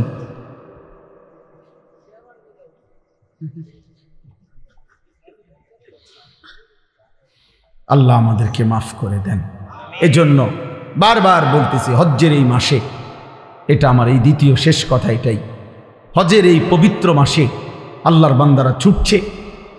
ইতিমধ্যে আল্লাহর বান্দারা প্রতিদিন ফ্লাইট হইতেছে। আল্লাহ চাহে তো আমরাও যাব ইনশাআল্লাহ। এই জন্য আমি সবার জন্য দোয়া করি। আমার ড্রাইভার, আমার সাথে আমারটা ছেলে থাকে, ওরারে বলছি 200 টাকা করে জমাও। নিজে বলছি আমি, আপনি জিজ্ঞাসা করে দেখি। আমি বলছি 200 টাকা করে জমাও, 200 টাকা। তুমি পুরা টাকা মিলাইতে পারতা না, রব মিলাবে, রব তোমার দিল চাইবে, ঠিকই ব্যবস্থা হয়ে যাবে, ঠিকই ব্যবস্থা হয়ে যাবে। আপনি আলাদা করেন। কিশোর যুবক ভাই, তোমরাও 100 বার 1000 কোটি বার কক্সবাজার দেখা আর 1000 কোটি বার পৃথিবীর দর্শনীয় স্থানগুলো দেখার চাইতে মালিকের ওই কাবার গিলাফ দেখা একবার কোটি গুণে শ্রেষ্ঠ। তুমি এটা আন্দাজই করতে পারবা না ওই ঘর দেখার মজা কেমন। এই জন্য দয়া করে রাসূলুল্লাহ সাল্লাল্লাহু আলাইহি সাল্লামের রওজায়ে আতহারে যাওয়া তার চাইতে বড় সৌভাগ্য কি? আমি প্রথম যে বছর নবীজির রওজার সামনে দাঁড়াইছি, তো আমি তাকাইয়ে রইছি আর কাঁদতেছিলাম আর বলতেছিলাম যে, হায় রাসূল, সেই ছোট্টবেলার থেকে কতবার আপনার নাম নিলাম, কত কিতাব পড়লাম, কতভাবে আপনার নাম বললাম, আর আপনি এখানে, আপনি এখানে। এই জন্য আমরা প্রত্যেকে ইনশাআল্লাহ আল্লাহর ঘর জিয়ারতের স্বপ্ন দেখবো ইনশাআল্লাহ। মালিকের ঘর দেখবেন, এটা মুমিনের যুগ যুগান্তের মুমিনের জীবনের একটা সাধনা, স্বপ্ন, যে আমি আমার রবের ঘর দেখব। এর টাকার হিসাব কি? আমার শায়েখ আল্লামা মুফতি মুশতাকুন নবী সাহেব প্রতি বছর, আমি মনে হয় 20 বছর ধরে দেখি ওনারে সব সময় হজ্জে যায়, উমরায় যায়। আমি একবার ওনারে জিজ্ঞাসা করছি যে, হুজুর, এই পর্যন্ত আপনি কয়বার হজ করছেন, হজ উমরা করছেন কয়বার? হুজুরে এক সুন্দর কথা বলছে, মাওলানা, শ্বশুরবাড়িতে মানুষে কয়বার যায় গুণানি যায়, শ্বশুরবাড়িতে কি গুণিনি যায়? বললেন, তো মানে অর্থ হইল যে মাওলানা, হজ্জের সফর ভালোবাসার সফর। কিসের সফর? ভালোবাসার সফর। এ তো প্রেমের সফর, এ তো মহব্বতের সফর। অতএব ভালোবাসার সফরে আবার হিসাব কি, কয়বার গেছি এই হিসাবের তো বিষয় না, মালিকের ঘরে বারবার যাইতে পারা, এটাই তো বড় বিষয়। আমি ওই উপরে তাওয়াফ করলে, মানে কাবা ঘরের চারদিকে যে তাওয়াফ করে, এখন আধুনিক সিস্টেম হলো, ওখানে নিচতলা আছে, দোতলা আছে, 3 তালা আছে, 4 তালা আছে, এমনি এমনি একেবারে 6 তালা পর্যন্ত আছে। তো চারদিকে, তো 3 তলায় তাওয়াফ করলে ধাক্কা ধাক্কি কম, ঠেলাঠেলি কম, আরামসে তাওয়াফ করা যায় আস্তে আস্তে। তো কিন্তু সময় বেশি লাগে, প্রায় 1 ঘন্টা 1 ঘন্টা 10 মিনিট সময় লাগে। নিচে করলে 20-25 মিনিট সময় লাগে। হ্যাঁ, তো আমি একদিন হুজুরে আমারে বলতেছে, মাওলানা 3 তালা দিয়ে তাওয়াফ করবেন। তা আমার আবার 2 দিন পরে আমার বলল, তাওয়াফ করছেন? আমি হ করছি। কোনখান দিয়ে? আমি বললাম নিচে। আপনারা না বললাম উপরে তাওয়াফ করতেন? আমি বললাম হ করছি। তো কিন্তু এনে সময় বেশি লাগে, 1 ঘন্টার উপরে লাগে। তখন হুজুরে আমারে বলছিল, মাওলানা সময় কি আপনার আব্বার? আমি বলছি না, আল্লাহ। বললেন তাহলে আল্লাহর দেওয়া সময় আল্লাহর জন্য একটু বেশি ব্যয় হবে, এর জন্য আপত্তি কিসের? এই জন্য দয়া করে আল্লাহর দেওয়া রিজিক, আল্লাহর দেওয়া মাল, আল্লাহর দেওয়া সম্পদ আমার মালিকের জন্য খরচ হবে, এটার মধ্যে কার্পণ্য কিসের? আর আল্লাহর নবী সাল্লাল্লাহু আলাইহি ওয়াসাল্লাম বলছেন, মা আমারা হাজ্জুন কাত্তু, এই শেষ কথা বলবেন নবীজি বলছেন, আল্লাহর কসম নবী বলছে, কোনো হাজি হজের জন্য, উমরার জন্য আল্লাহর পথে এই হজ উমরার সফরে খরচ করে নবীজি বলছেন কখনোই গরিব হবে না।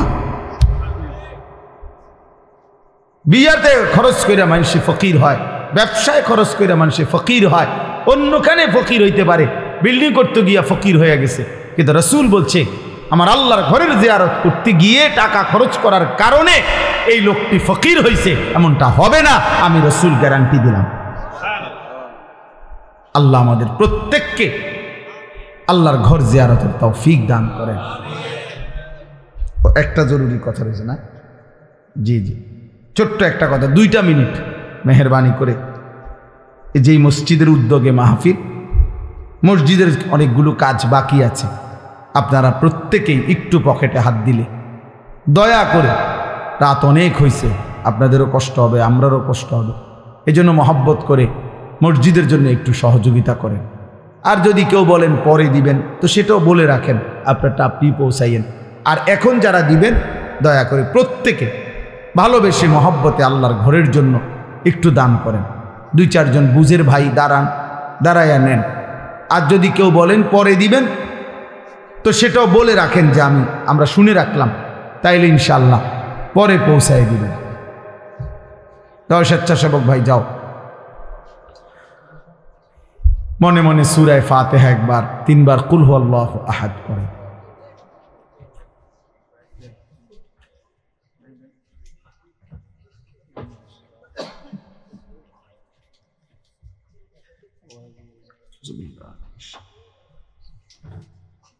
আলহামদুলিল্লাহ।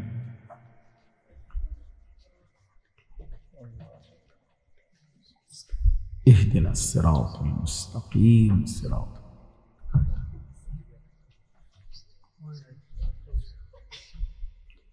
কুল হুয়াল্লাহু আহাদ।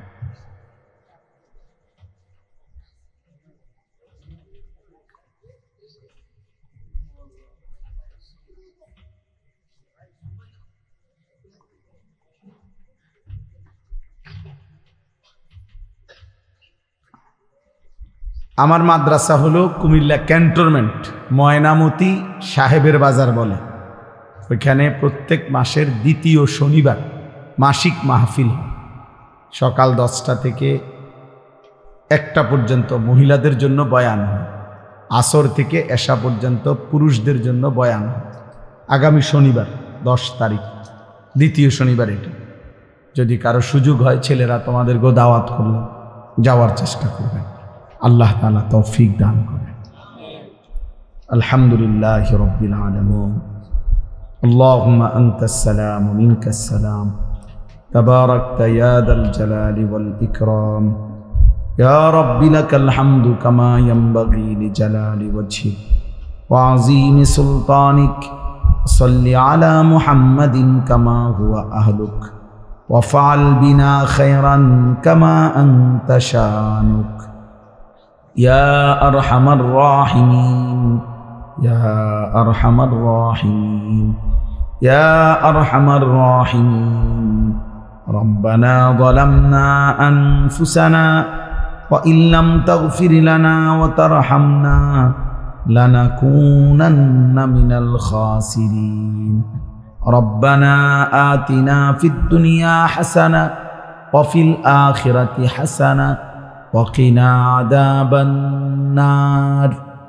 ربنا وآتنا ما وعدتنا على رسلك ولا تخزنا يوم القيامة إنك لا تخلف الميعاد.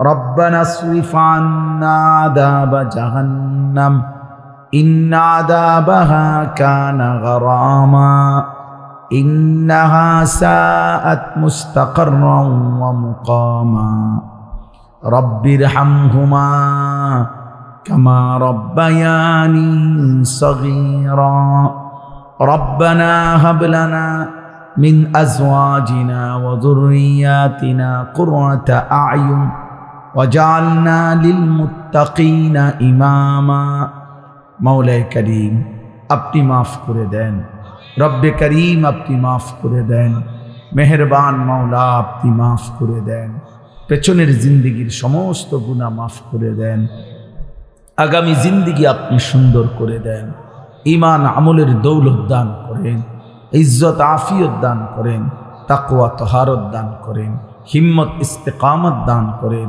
ইখলাস দান করেন, ইখলাস দান করেন, সেজদাওয়ালা কপাল বানিয়ে দেন, কাঁদনেওয়ালা চোখ বানিয়ে দেন, জিকিরওয়ালা জবান বানিয়ে দেন, মোহব্বতওয়ালা দিল বানিয়ে দেন, সুন্নাতওয়ালা জীবন বানিয়ে দেন। আল্লাহ সমস্ত কবরবাসীদেরকে মাফ করে দেন, কিয়ামত পর্যন্ত কবরের আযাব মাফ করে দেন, কিয়ামত পর্যন্ত কবরের আযাব মাফ করে দেন, কবরগুলোকে জান্নাতের টুকরা বানিয়ে দেন, আপনার নূরে রহমত দ্বারা ভরপুর করে দেন। আল্লাহ আমরা যারা বেঁচে আছি আমাদেরকে দ্বীন ও ঈমান নসিব করেন, হেদায়েত নসিব করেন, তাকওয়া নসিব করেন। কিশোর যুবক ছেলেগুলোকে নামাজি বানিয়ে দেন, চরিত্রবান বানিয়ে দেন, উত্তম আখলাকওয়ালা বানিয়ে দেন, সেজদাওয়ালা বানিয়ে দেন। বয়স্ক বাবা চাচাদেরকে আরও বেশি নেক আমলের তৌফিক দান করেন, উলামায়ে কেরামকে উম্মতের ফিকির দান করেন, মা বোনদেরকে পর্দা পুশিদা দান করেন, অসুস্থ বিমারি যারা শিফা করে দেন, প্রত্যেকের কামাই রুজিতে হালাল বরকত দান করেন। প্রবাসী বিদেশের জমিনে যারা সহি সালামতে নিরাপদে রাখেন মাওলা, আল্লাহ আমার দেশকে নিরাপদ করে দেন, আমার দেশকে নিরাপদ করে দেন, আমার দেশকে নিরাপদ করে দেন, প্রতি ইঞ্চি জমিনকে নিরাপদ করে দেন, জান মাল ইজ্জত আব্রুর হেফাজত করেন। কোরআন সুন্নাহ বিরোধী কোনো আইন যেন বাস্তবায়ন না হয় মাওলা। আল্লাহ আপনি তৌফিক দান করেন, আল্লাহ আপনি আমাদেরকে কবুল করে নেন। আয় আল্লাহ আপনি রহম করেন, আপনি রহম করেন। আজকের এই মাহফিলখানা কবুল করে নেন, মাহফিলখানা কবুল করে নেন, মাহফিলের সমস্ত ইন্তজামে বরকত দান করেন। জামে মসজিদখানা কবুল করে নেন, মসজিদের জরুরত আপনি পূরণ করে দেন। আল্লাহ আপনার গায়েবের খাজানা থেকে পূরণ করে দেন। আল্লাহ আপনি চাইলে হয়ে, আপনি না চাইলে কিছু হবে না। আখির ফরিয়াদ মওলা, আখির ফরিয়াদ মওলা। ওয়া নাস্তাঈনুহু ওয়া নাস্তাগফিরুহু ওয়া নু'মিনু বিহি ওয়া নাতাওয়াক্কালু আলাইহি ওয়া নাউযু বিল্লাহি মিন শুরুরি আনফুসিনা ওয়া মিন সাইয়্যিআতি আ'মালিনা। من يهده الله فلا مضل له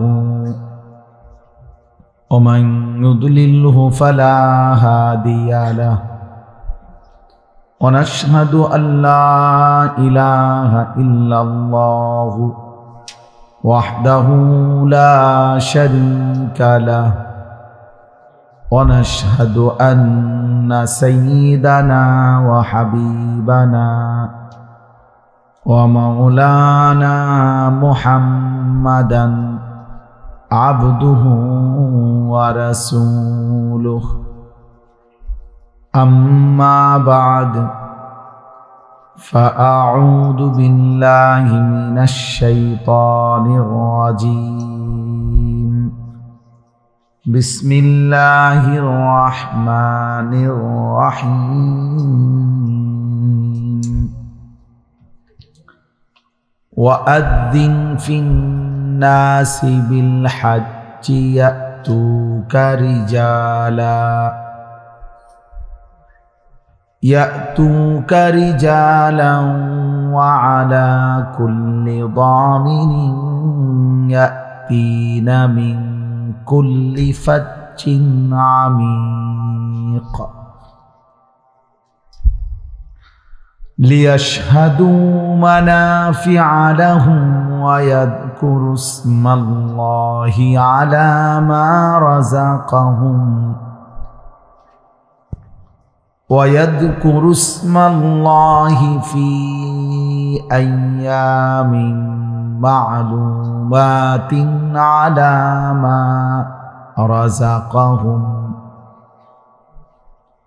على ما رزقهم من بهيمة الأنعام فكلوا منها وأطعموا البائس الفقير صدق الله مولانا العظيم. وقال نبينا صلى الله عليه وسلم من حج لله فلم يرفث ولم يفسق رجع كيوم ولدته أمه. وقال صلى الله عليه وسلم من كان له سعة ولم يضحي فلن مصلانا. اللهم صل على محمد وعلى آل محمد كما صليت على إبراهيم وعلى آل إبراهيم إنك حميد مجيد. اللهم بارك على محمد وعلى آل محمد كما باركت على إبراهيم وعلى آل إبراهيم إنك حميد مجيد. سبحانك لا علم لنا إلا ما علمتنا إنك أنت العليم الحكيم. الحمد لله. আল্লাহ পাক রব্বুল ইজ্জত জুল জালাল ওয়াল ইকরামের ফজল কারাম, রব্বুল আলামিনের অপরিসীম ইহসান মেহেরবানি দয়া, আল্লাহ তাআলা আমাদেরকে আজ ৩ মে ২০২৫ রোজ শনিবার বিবাড়িয়া জেলা কসবা উপজেলাধীন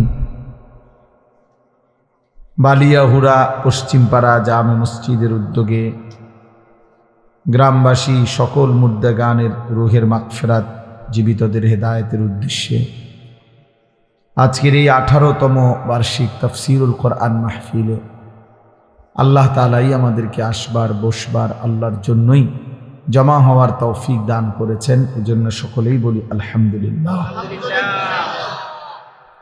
প্রিয় ভাই নওজোয়ান, সবার কাছে আমার একটা আদেশ হলো, এই হাতে ধরা যতগুলো মোবাইল আছে এগুলো বন্ধ করতে হবে।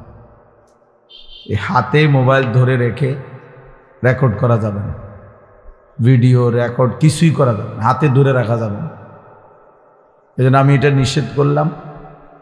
এটা নামো, যার আমার এই কথাটা পছন্দ না হয় তুমি উঠে চলে যাও, আর নাহলে আমি উঠাই দেব। আমি বললাম এরপরে আমি উঠাই দেব, এরপরে শরম পাইবা। কাজে দয়া করে কেউ একজন, যার সুযোগ আছে, ভাল লাগছে, মন চাইছে, এমনি আমাদের চোখের দিকে তাকায় আল্লাহর কথা শুনতে হবে, এটা জরুরি। এজন্য আমি কোনো অসুবিধা নাই, একবারে সামনে পিছনে ডানে বামে কেউ চলে গেলে আমার তেমন কোনো সমস্যা নেই। আমি কোনো ভোটে দাঁড়াইছি না যে আমার অনেক জনপ্রিয়তা দরকার, যে আমি নির্বাচনী ওয়ার্কিং আসি নাই, যে লোক কম হইলে আমার ব্যর্থতা, এমন কিছু না। আল্লাহর কথা বলার ক্ষেত্রে সংখ্যা কোনো বিষয় নয়, সংখ্যা কোনো বিষয় না। আল্লাহর জন্য বলা এটা হলো মূল বিষয়। কতজন এটা কোনো দেখার কিছু নেই। কোরআনুল কারীমের মধ্যে আছে কলিলাম মা তাশকুরুন। আল্লাহ তাআলা বলেন শুকর আদায় করে কম। কলিলাম মা তাযাক্কারুন, কোরআনে আল্লাহ বলেন উপদেশ গ্রহণ করে কম। ওয়া কালিলুম মিন ইবাদিয়াশ শাকুর, আল্লাহ বলেন আমার শুকরকারী বান্দা পরিমাণে কম। তাহলে আল্লাহর অনুগত, আল্লাহর কথা শুনে আল্লাহর কথার প্রতি কৃতজ্ঞ হয়, এরকম পরিমাণ সবসময় কমই হয়। এটা নিয়ে আফসোসের কিছু নেই। কম কিংবা বেশি, সফলতা কিংবা ব্যর্থতার কিছু নেই।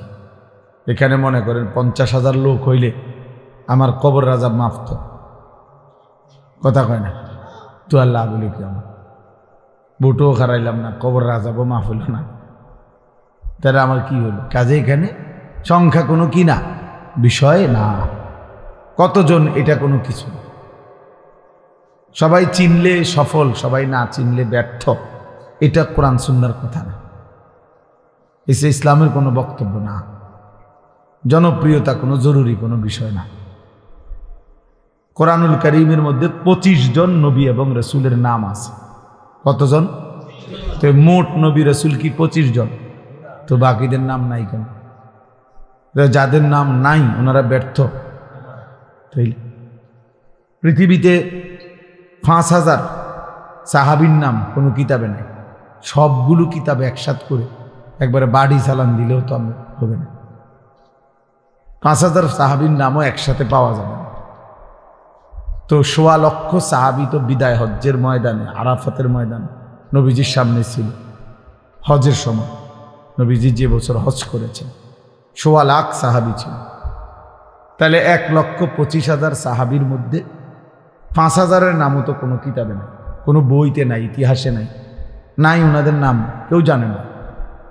তাহলে যাদের নাম কেউ জানে না ওনারা ব্যর্থ তো আর, তাহলে সমস্যা। এই জন্য দোস্ত, সবাই চিনলেই সফল, না চিনলে ব্যর্থ, এমন কিছু না। এটা কোনো বিষয়। বুজুর্গানে দ্বীন বলে আল্লাহ তাআলার 2টা নাম আছে, আয-যাহির আল-বাতিন। এই 2 নামের অর্থ হলো, একটা নামের অর্থ হলো আয-যাহির, অর্থ হলো প্রকাশকারী, আল-বাতিন গোপনকারী, আবৃতকারী, যিনি গোপন রাখেন। আর যাহির মানে যিনি প্রকাশ করেন। তো মুফাসসিরিনে কেরাম বলেন, মুহাদ্দিসিনে কেরাম বলেন যে আল্লাহ তাআলা তার নামের গুণ আল্লাহ তাআলা তার পছন্দসই বান্দার উপরে প্রয়োগ করেন, ইলকা করেন, ঢালেন। আল্লাহ তাআলা তার রহমান নাম থেকে কাউরে রহমতের সিফাত তার মধ্যে দেন কিছুটা, ফলে তার দিল খুব দয়ালু হয়। এরকম অনেক গুণ আল্লাহ তার বান্দাকে দেন, বৈশিষ্ট্য। এটা আল্লাহ তাআলা কুদরতি নিজাম। তো আল্লাহ তাআলা এই 2 নাম আল্লাহ তার ইচ্ছা মতো তার কোনো বান্দার উপরে জুহুর মানে এই প্রকাশকারী এই গুণটা দেন কাউরে, তো তখন দুনিয়া তাকে চেনে। আবার কারো উপরে আল্লাহ তাআলা ওই যে বাতেন গোপনকারী, তিনি এই গুণটা কাউকে ঢালেন কারো, তো তাকে পৃথিবীবাসী চেনে না, তিনি শুধু চেনে। তাহলে এই জন্য অনেক আউলিয়া কেরাম এমন আছে যা করে গোটা দুনিয়া চেনে। আবার এমন লাখো লাখো আউলিয়া আছে আল্লাহর প্রিয় বান্দা কেউ চেনে, পাহাড়ে জঙ্গলেই শেষ, ইন্তেকাল করছে, কেউ জানেও না, হাসরের ময়দানে নেই। এই জন্য দোস্ত, এটা একটা জরুরি বিষয়। কোরআন সুন্নাহর দৃষ্টিতে সংখ্যা, পরিচিতি এটা কোনো বিষয় না। কতজন এটা কোনো কথা। সূরা ইয়াসিনের মধ্যে একটা ঘটনা আছে, ওয়াদরিব লাহুম মাসালান আসহাবাল কারিয়া। এই ঘটনার মধ্যে আছে 3 জন রাসূল আল্লাহর পক্ষ থেকে একটি এলাকার মানুষকে দিবানিশি কালেমার দাওয়াত দিছে, আল্লাহর দিকে দাওয়াত দিছে। 3 জন রাসূল মিলে একসাথে দিন রাত মানুষকে কালেমার দাওয়াত দেওয়ার পরে ইমানদার হইছে ওনাদের হাতে এই পুরা সময় একজন। ওয়াজাআ মিন আকসাল মাদিনাতি রাজুলুন, এই যে রাজুলুন মানে একজন লোক, এই একটা লোক ইমানদার ছিল।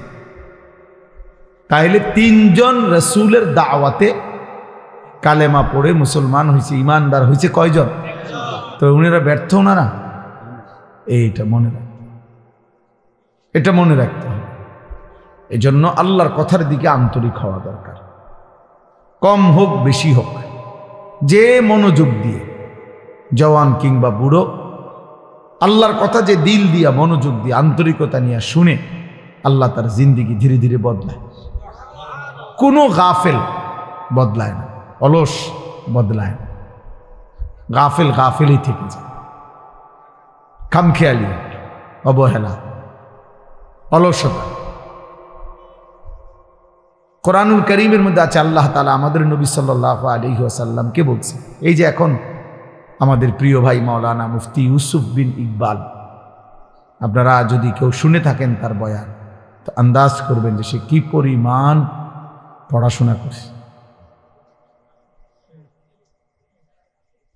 রাসূলুল্লাহ সাল্লাল্লাহু আলাইহি ওয়াসাল্লামের শত শত হাদিস আল্লাহ তাআলা তার কলিজায় সিনার মধ্যে মুখস্থ রাখছে। যাই বলে কিতাবের নাম, মুসান্নিফের নাম সহ বলে। আমি নিজেও ওনার বয়ান শুনি, ব্যক্তিগতভাবে মহব্বত করি। তো আপনাদেরকে জিকিরের কথা বলতেছিল। কোরআনুল কারীমের মধ্যে আছে, আল্লাহ তাআলা আমাদের নবী সাল্লাল্লাহু আলাইহি ওয়াসাল্লামকে জিকির করতে বলছে, ওয়াযকুর রাব্বাকা ফী নাফসিকা তাদাররুআন ওয়া খীফা ওয়া দুনাল জাহরি মিনাল কওল বিল গুদুওয়ি ওয়াল আসাল। আল্লাহ বলছে, নবী আপনি তিনভাবে জিকির করবেন। এক, দিলে দিলে, অন্তরে। দুই, আওয়াজ ছাড়া জিহ্বায়, মানে শব্দ হবে না, নিঃশব্দ, তবে জবানে তবে শব্দ নাই। আর হলো হালকা আওয়াজ, সকালে এবং সন্ধ্যায়, মানে দিবানিশি। তো এখানে একটা কথা আছে যে এর পরেই আল্লাহ বলছে, ওয়ালা তাকুম মিনাল গাফিলিন। তখন কাবা ঘরের প্রাচীন ছিল, এই কাবার পাশে মক্কায় মরুভূমি, গাছপালা, তরুণরা, পানি, মানুষ, জনবসতিহীন, একেবারেই দুর্গম মরুভূমি, একেবারেই একা।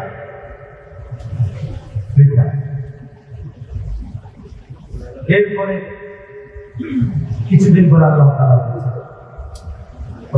দিলাম কিন্তু দেখতে দেয়নি, বলে নিতে দেয়নি, দেখতে দিচ্ছি।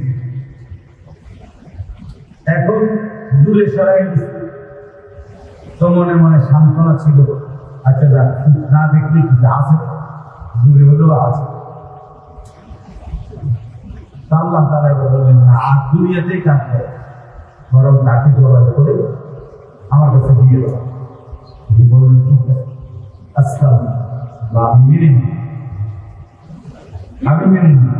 ঠিকই বাস্তবিক অর্থেই সন্তানের বরদানে, মিনার ময়দানে বরদান শুরু আছে। জবাই করতেই চাইছে, আল্লাহ কুদরতে জবাই হয় না, সেটা ভিন্ন হয়। তিনি এক বিন্দু মূলত কোন রকম লৌকিকতা বা নয়সয় বা এমনি এমনি যে না, বাস্তবিক অর্থেই তিনি কি করতে চাইছেন। এই আরো অনেক আছে তাফসীর, মানে একটার থেকে একটা অনেক কঠিন করতে চাইছে। প্রতিবারই তিনি আল্লাহর ভালোবাসায় সমস্ত পরীক্ষা উত্তীর্ণ হয়েছেন। কোরআন কারীমের মধ্যে আছে, আল্লাহ তাআলা বলেছেন, ওয়াল্লাযীনা আমানু আশাদ্দু হুব্বান লিল্লাহ। যারা মুমিন তারা সবচেয়ে বেশি ভালোবাসে আল্লাহ। এজন্য মুমিনের সবচেয়ে বড় ভালোবাসা আল্লাহ। কোরআন কারীমের মধ্যে আল্লাহ তাআলা বলেছেন, তোমাদের পিতা মাতা, তোমাদের ভাই বোন, তোমাদের স্ত্রী, তোমাদের সন্তান, তোমাদের জমানো সম্পদ, তোমাদের ঘর দুয়ার, তোমাদের পছন্দের বাহন, এই সব কিছু চাই আল্লাহ এবং তার রাসূল এবং আল্লাহর রাস্তায় জিহাদ, আল্লাহর জন্য দুশমনের মোকাবেলা করা, জান দেওয়া। এই তিন জিনিস যদি প্রিয় না হয়, সবচেয়ে প্রিয় না হয়, আল্লাহর ভালোবাসা আহাব্বা ইলাইকুম মিনাল্লাহি ওয়া রাসূলিহি ওয়া জিহাদিন ফি সাবিলিহি ফাতারাব্বাসু, তাহলে অপেক্ষা করো হাত্তা ইয়াতিয়াল্লাহ আমরিহি, অল্প সময় আল্লাহর ফয়সালা মানে আযাব। যে জাতির মধ্যেই মুসলমান মুমিন পরিচয় দেয়, ইমানদারের পরিচয় দেয়, আল্লাহর ভালোবাসা কম, রাসূলুল্লাহ সাল্লাল্লাহু আলাইহি ওয়াসাল্লামের ভালোবাসা কম, এবং জিহাদ ফি সাবিলিল্লাহ আল্লাহর জন্য জীবন দেওয়া, আল্লাহর দ্বীনের জন্য নিজের কোরবানি করার জন্য পেশ করা, এই মানসিকতা যার মধ্যেই কম, আল্লাহ তাআলা বলছে তারা যেন আযাব পায়। আযাব আজকে সংখ্যাগরিষ্ঠ মুসলমান আমরা এই তিন জিনিস আমাদের মধ্যে থাকে। আল্লাহর ভালোবাসায় সামান্যতম মুসলমানের পরিচয় ধরে রাখবো আমরা চাই।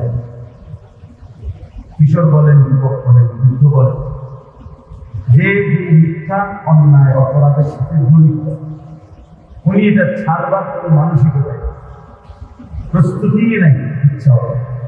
মিথ্যা বলে চুরি করতেছে তো করতেই আছে, ওজনে কম দিতেছে তো প্রতিদিনই আছে, সুদ খায় ২০ বছর ধরে সুদে বাটপারি করতেছে তো প্রতিদিনই বাট, ছেলে পেলে নামাজ পড়ে না, কেউ অসভ্য কোনোদিনই নামাজ পড়ে, ফজরের নামাজ পড়ে না, একদিনও পড়ে না, গালিগালাজ করে প্রতিদিনই বাইরে, মানে এক ধরনের অপদার্থ জন্য অমানুষের জানা হবে।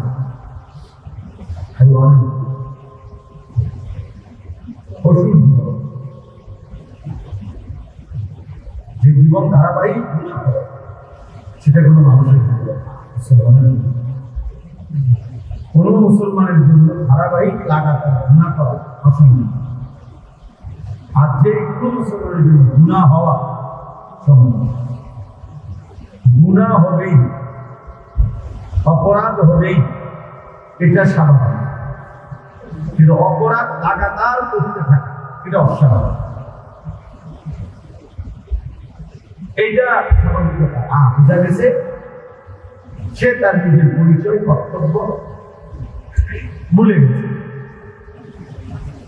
প্রত্যেক দিন একই রকম পাপ, এটা হতেই পারে না।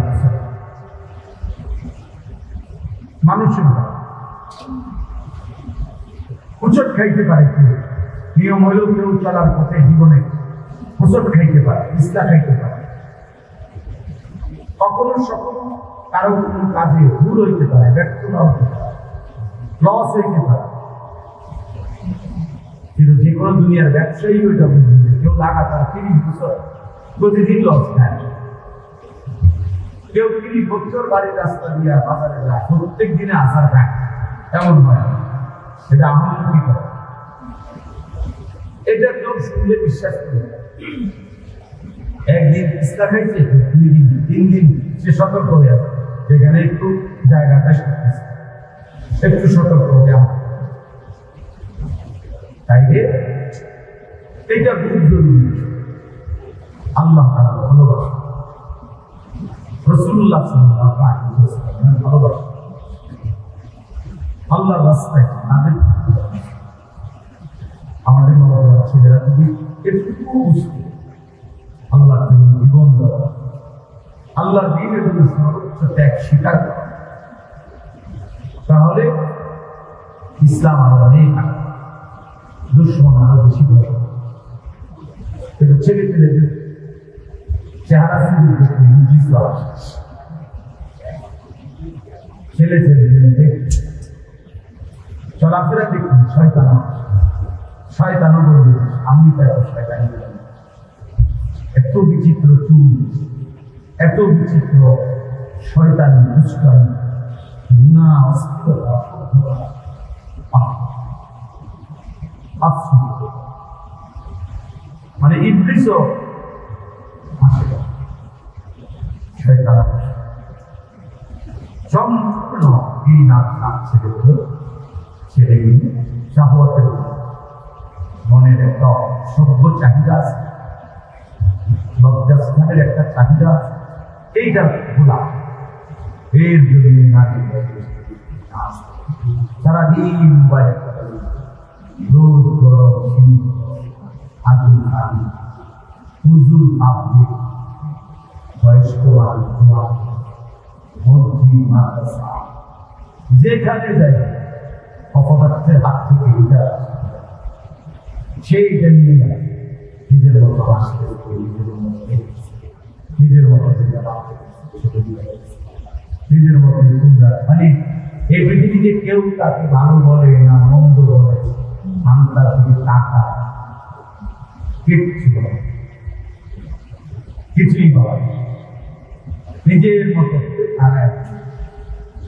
তখন যে শয়তানের ভাবে করে অন্ধকারের রাস্তায় অন্ধকারের গলিতে হারায় আর বাইরে তো বলতেছিলাম ইব্রাহিম আলাইহিস সালাম প্রতিবার 30 বার আল্লাহর মহব্বতের চূড়ান্ত পরীক্ষা। প্রতিবারই বলছে আল্লাহ আপনাকে আপনাকে আমি ছেড়ে ছেড়ে দিলাম, প্রয়োজনে সবাই করে দিল। আপনার ভালোবাসা ছাড়া যেন মোমেন মানেই হল আল্লাহকে ভালোবাসা, নাই তো আজাব মনে রাখেন। আজাব একরকম, কাউকে সমাজের মানুষ সম্মান করে এটাও তুলতে হয়। ভালোবাসার নগরে মানুষটাকে দেখায়, দেখলে করে তারা দেখলে দুঃখটা করে, দেখছি তারা দেখলে দুয়ারের মধ্যে, তারা দেখলে মনে হয় মা ভাবনা এইটাও তো বেটা তুলতে না। তোর মানুষ দেখলে এই মন্দ কথা বলে, এই মন্তব্য করে, এটা তো অনেক বড়। এটা একটা এরপরে মানসিক ভাবে পৃথিবীর হাজার নারী তার মানে তার নির্দিষ্ট কোন স্বস্তি নেই, তার নির্দিষ্ট কোন তৃপ্তি নেই। এইটা তো তার উপর অনেক বড় অনেক বড় অভিশাপ যে তার হৃদয়ের প্রশান্তি সুকুন এটা নাই। সুকুন যদি থাকতো হৃদয়ের প্রশান্তি, এত মহিলাদের কোরআন কাছে আল্লাহ তাআলা বলেন আমি প্রত্যেক পুরুষের জন্য তার স্ত্রীকে বানিয়েছি। এবং কেন বানিয়েছি? কোরআনের স্পষ্ট আমি আল্লাহ তাআলা স্বামীর জন্য পুরুষের জন্য স্ত্রীকে বানিয়েছি যেন স্ত্রীর মাধ্যমে সে সুকুন এই প্রশান্তি লাভ। আমার স্ত্রী আছে আমি গেল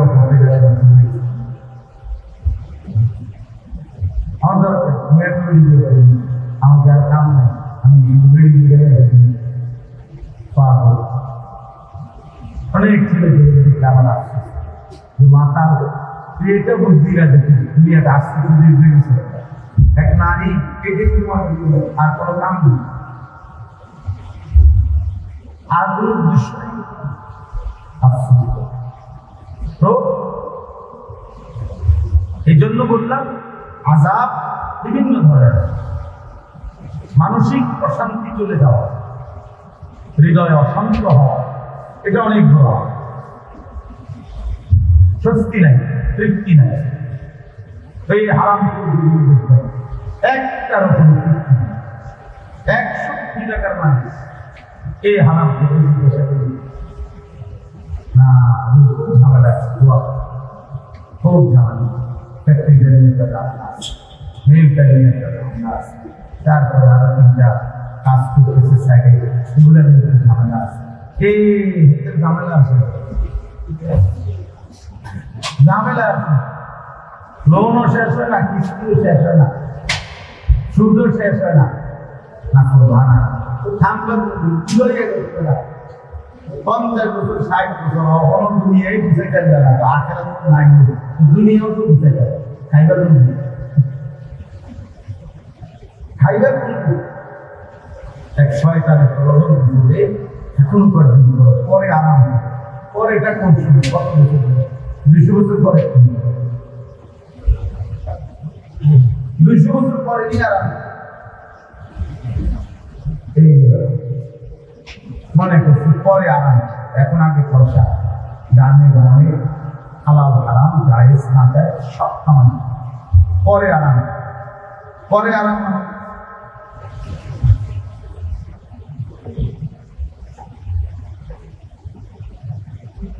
কালকে দিচ্ছি পত্রিকার একটা সুন্দর একজন ব্যক্তি, বাংলাদেশের বর্তমান সরকারি একজন বয়স্ক ব্যক্তি, কর্মজীবন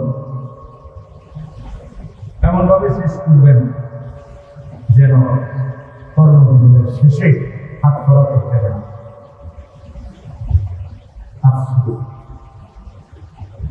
আফসোস কেমন জিন্দগি হাতের আঙ্গুলের ইশারায় দাবতে পুরা আদালত প্রাঙ্গণ করে থাকতে, আজকে সেই মানুষগুলো সাধারণ মানুষ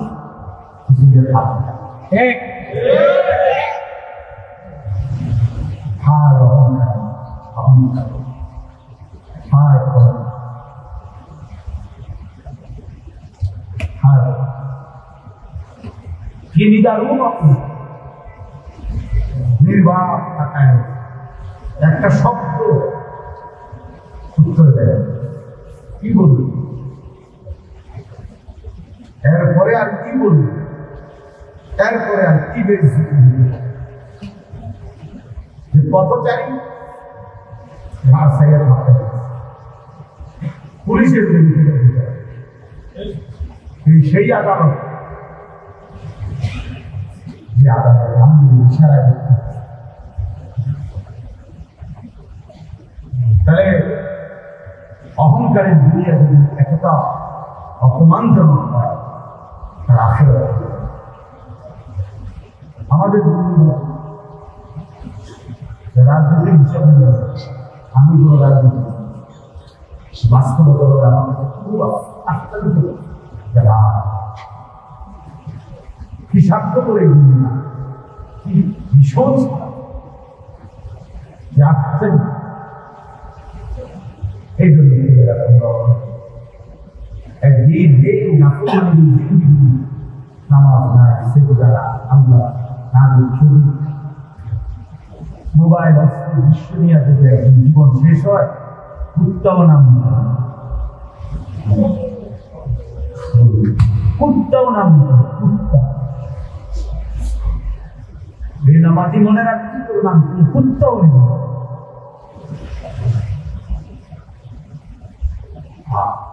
অসভ্যতা, অশ্লীলতা, নোংরামি, এই যে সমস্ত নারী দিয়ে হয় এই কথা অসভ্য, কোন জানোয়ারও এদের কথা নাম করে। আজকে সারা বাংলাদেশ শহরাবাদ গুরুত্বায় ওই নারীর ঠুকু আছে, যে নারীরা নারীর অধিকারের নামে মানবতা চূড়ান্ত নারীর চূড়ান্ত বেইজ্জতি করেছে। এই জন্য ভাই কোন পাখি পৃথিবীতে দাম নেই, আমিও না আপনি, আমিও না আপনি, জওয়ানও না বুড়াও না। কেউ হয়তো নগদ বেইজ্জতি হয়, কেউ হয়তো বংশ পরম্পরায় বেইজ্জতি। আমাদের খুলনা এক জেলায়, উপজেলায় একটা বিশাল বাড়ি দেখা যায়। এই বাড়ি অনেক বড়, এখন গাছ আছে, খালি পড়ে আছে।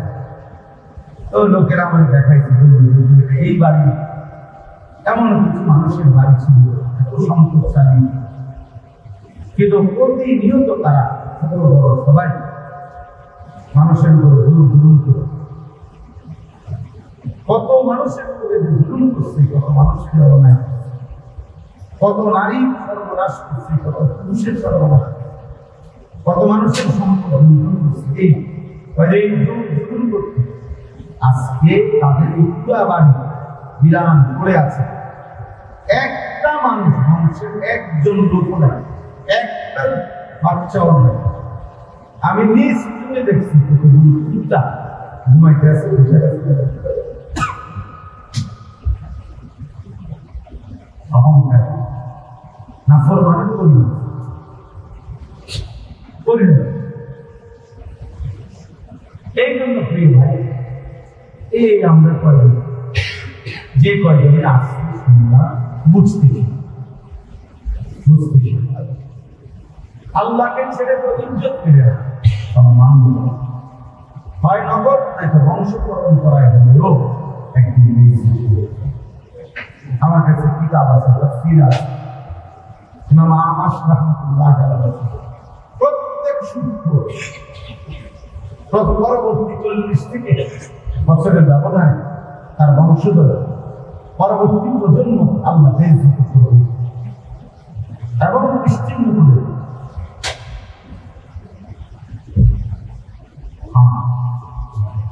এই জন্য ছেলেদের আমারও লম্বা সময় বয়ান আজকে নাই, আমরা প্রত্যেকে আল্লাহ বলতেছিলাম ইব্রাহিম আলাইহিস সালাম আল্লাহর ভালোবাসায় চূড়ান্ত প্রমাণ কোনোভাবে কোন কিছু আর কষ্ট করার দরকার নেই, এখনই শেষ। আল্লাহর ভালোবাসায় চূড়ান্ত পরীক্ষা দিয়ে উত্তীর্ণ হয়েছে, প্রতিবারে আল্লাহর ভালোবাসায় প্রমাণ দিচ্ছেন যে আল্লাহ আমি আপনাকেই ভালোবাসি। তো আল্লাহ তাআলা এর বিনিময়ে ইব্রাহিম আলাইহিস সালামকে দিয়ে আল্লাহর ঘর কাবা পুনর্নির্মাণ করেছে। আল্লাহ ঠিক হয় যা সারা জিন্দেগি এই তোমার ত্যাগ কুরবানি, তোমার এই পরীক্ষায় আমি আল্লাহর ভালোবাসার চূড়ান্ত প্রমাণ সারাটা জীবন তুমি যা দিয়েছ, বিনিময়ে আজ আমি তোমারে আমার ঘর কাবা গোটা কায়নাতের হিদায়াতের মার্কাজ নাস বিশ্ব মানবতার হিদায়াতের জন্য আমি আল্লাহ তাআলা যে ঘর বানিয়েছি, সেই ঘর আমি নদীর তুফানের সময় প্রাচীর তুলে দিয়েছিলাম, ছিল না, এখন তোমার মাধ্যমে আমি সেই ঘর নির্মাণ আল্লাহ তাআলা ঘর নির্মাণ করাইয়া এবার ইব্রাহিম আলাইহিস সালামকে বললেন এখন কি করবো? আল্লাহ তাআলা বললেন সারা পৃথিবীর আমার বান্দাদেরকে আমার এই ঘরের উদ্দেশ্যে, কাবা ঘর এই ঘরের উদ্দেশ্যে হজ আদায় করার জন্য ঘোষণা দাও। ইব্রাহিম আলাইহিস সালাম বললেন আয় মাওলা, এক মরুভূমি, এখানে তো কোনো মানুষই যেমন উল্লেখযোগ্য নাই, অল্প কয়টা মানুষ। এখন আমার ছেলে ইসমাঈল হাজেরার সাথে আরো কিছু মানুষ ঘুরছে, তা তো সামান্য। আমি এই পৃথিবীর সব মানুষকে কিভাবে হজ্জের ঘোষণা দেব আপনার ঘরের উদ্দেশ্যে? তো আল্লাহ তাআলা বললেন ইব্রাহিম, নিদা মানে আহ্বান, আযান, ডাকা, এটা তোমার দায়িত্ব, পৌঁছানো আমাদের।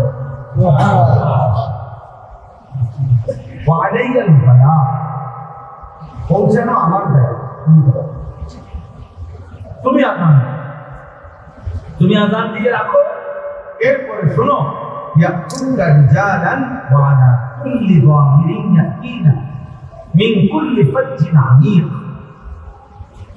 তখন দেখবা আগামী কিয়ামত পর্যন্ত কাছের মানুষগুলি পায়ে হেঁটে আর পৃথিবীর একেবারে সর্বোচ্চ দূর দূরান্ত থেকে মানুষগুলো বাহনে চড়ে আমার এই ঘরের উদ্দেশ্যে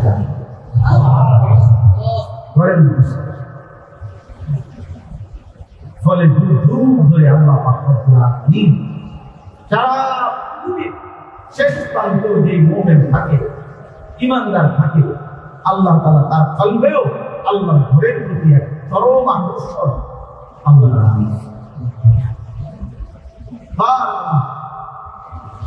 আল্লাহ তাআলা বলছেন এটা আমার কুদরতি আকর্ষণ, আমি আমার বান্দার কলবে মুমিনের দিলে পৃথিবীর যতগুলোই আমি আল্লাহ এই হজ্জের আগ্রহ, আমার ঘর দেখার আগ্রহ, কাবার আগ্রহ আমি দিয়ে দেবো, তুমি শুধু একবার শুনে দেবে। ইব্রাহিম আলাইহিস সালাম এবার যেন ইব্রাহিম আলাইহিস সালাম আল্লাহকে জিজ্ঞেস করলেন, আল্লাহ এই হজ্জে যদি আপনার বান্দারা আসে তো কি লাভ হবে? আল্লাহ বলেন ইয়াশহাদু মানাফিআ লাহুম, তারা যেন আইসাই তাদের উপকারিতা বুঝে নেয়। মানে আসলেই বুঝবে রূহের কি খোরাক হয়েছে, আমলের মধ্যে কি বরকত হয়েছে, দিলের মধ্যে কি অনুভূতি যাচ্ছে, আখিরাতের প্রেরণা যাচ্ছে, নেক কাজের জজবা তৈরি হয়েছে, গুনাহ ছেড়ে দেওয়ার মতো হিম্মত তৈরি হয়েছে, আখিরাত এবং জান্নাতের জন্য নিজেকে প্রস্তুত করার ঠিক তৌফিক হয়েছে। এর চাইতে বড় উপকার আর কি হচ্ছে?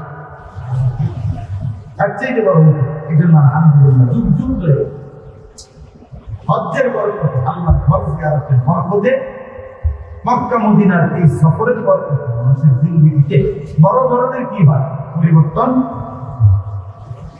অনেক মানুষ আলহামদুলিল্লাহ পরিবর্তন বদলায়, চেহারা সুরত চলাফেরা আমল আখলাকের মধ্যে পরিবর্তন। আল্লাহ বলেন এর জন্য এমনি মুখী পরিবর্তন আমার বান্দা যেন নিজে এসে উপকারিতা দেখে যায়। ويذكر اسم الله في أيام معلومات على ما رزقهم من بهيمة الأنعام, এবং আমি আল্লাহ যে চতুষ্পদ জন্তুগুলো আমার বান্দাদের জন্য জবাই করার, কুরবানি করার জন্য হালাল করেছি, সেই প্রাণীগুলো যখন জবাই করবে নির্ধারিত দিনে 10, 11, 12 জিলহজ এই 3 দিন, তখন যে আমি আল্লাহর জিকির এই 3 দিনে পড়বে, বেশি থেকে বেশি এই জিকিরের বরকত হাসিল করার জন্য তারা আমার ঘরে আসে। তাইলে আল্লাহ তাআলা বলেন কোন বান্দা যখন আল্লাহর ঘর জিয়ারত করে, 1 নাম্বার হলো সে নিজের দিকে তার জীবনের মধ্যে অনেক উপকারিতা লক্ষ্য করে, পরিবর্তন লক্ষ্য করে। আরেক হলো হজ্জের এই সময়গুলো একই সাথে কোরবানিরও সময়। হজের যে 5 দিন এর মধ্যে মাঝখানে 3 দিন হলো কোরবানিরও 3 দিন, তাহলে হজ্জের 5 দিনের অন্তর্ভুক্ত এই কোরবানির 3 দিনে সব মিলাই হাজার হাজার বার, লক্ষ লক্ষ বার আল্লাহর জিকির করা তৌফিক। লাব্বাইক আল্লাহুম্মা লাব্বাইক লাব্বাইক লা শারীকা লাক লাব্বাইক ইন্নাল হামদা ওয়ান নি'মাতা লাক ওয়াল মুলক লা শারীকা লাক। এইটা একটানা পড়ে, এটা আমি আলহামদুলিল্লাহ মনে করেন 16 কিলোমিটার হাইটা গেছি, মিনার দাম থেকে আরাফা, আরাফা থেকে মুজদালিফা, মুজদালিফা থেকে আবার মিনা, মিনা থেকে আবার মক্কা শরীফ, কাবা। কত বছর হয়েছে?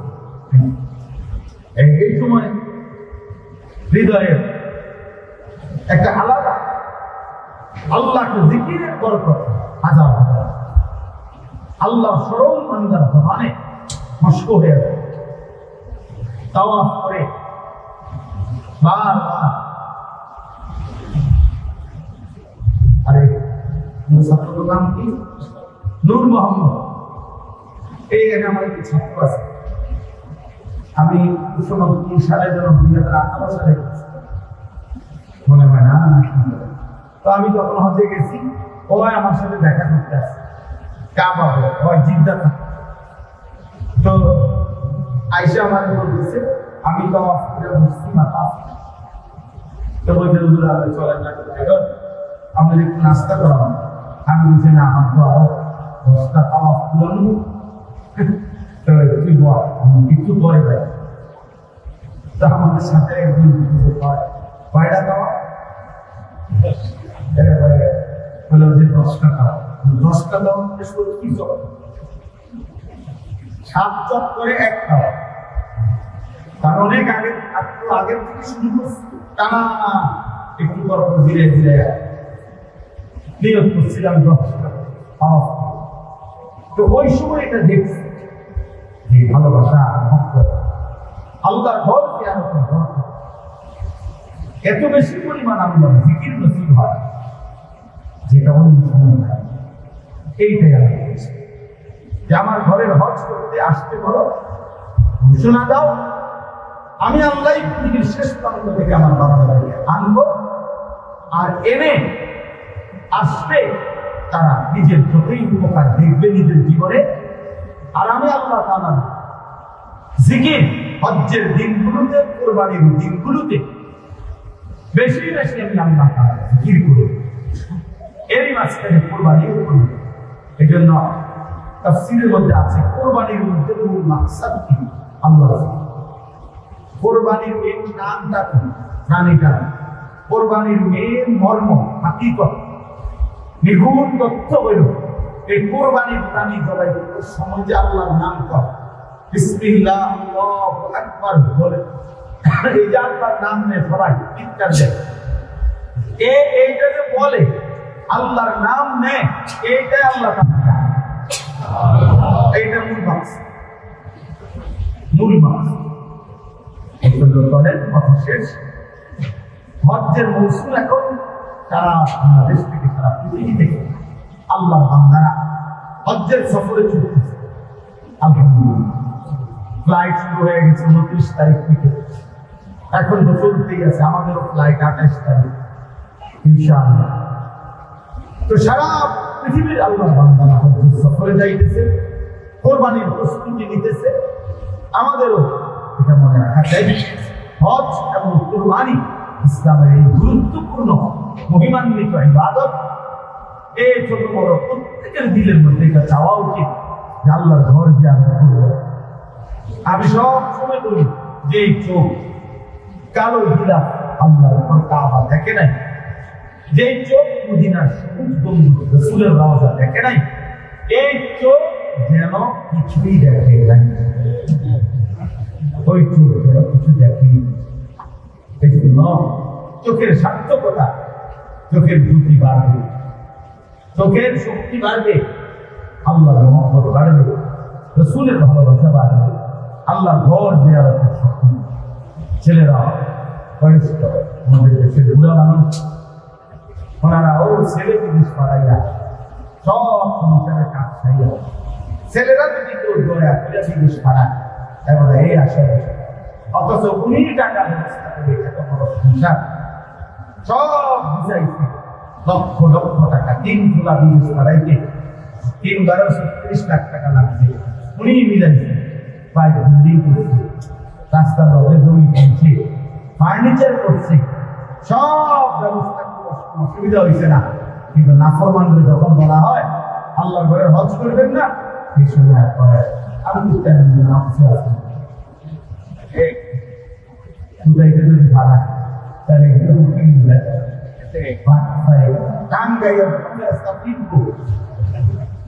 খবরে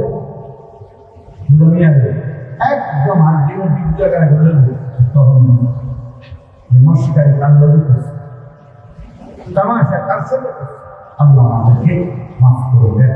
আপনাদের কাছে একটা ছোট্ট 2টা মিনিট অনুরোধটা হলো, এই মাদ্রাসা দেখেন আসলে আমার আজকে খুব মায়া লাগে, ও বাচ্চাগুলো সারাদিন কষ্ট করে আশায় থাকে যে আপনার ঘরে বসার জায়গা ভেঙে দিয়া মাদ্রাসার বাচ্চা একটা বাচ্চাও আমাদের তো আরেকদিন আমরা আরেক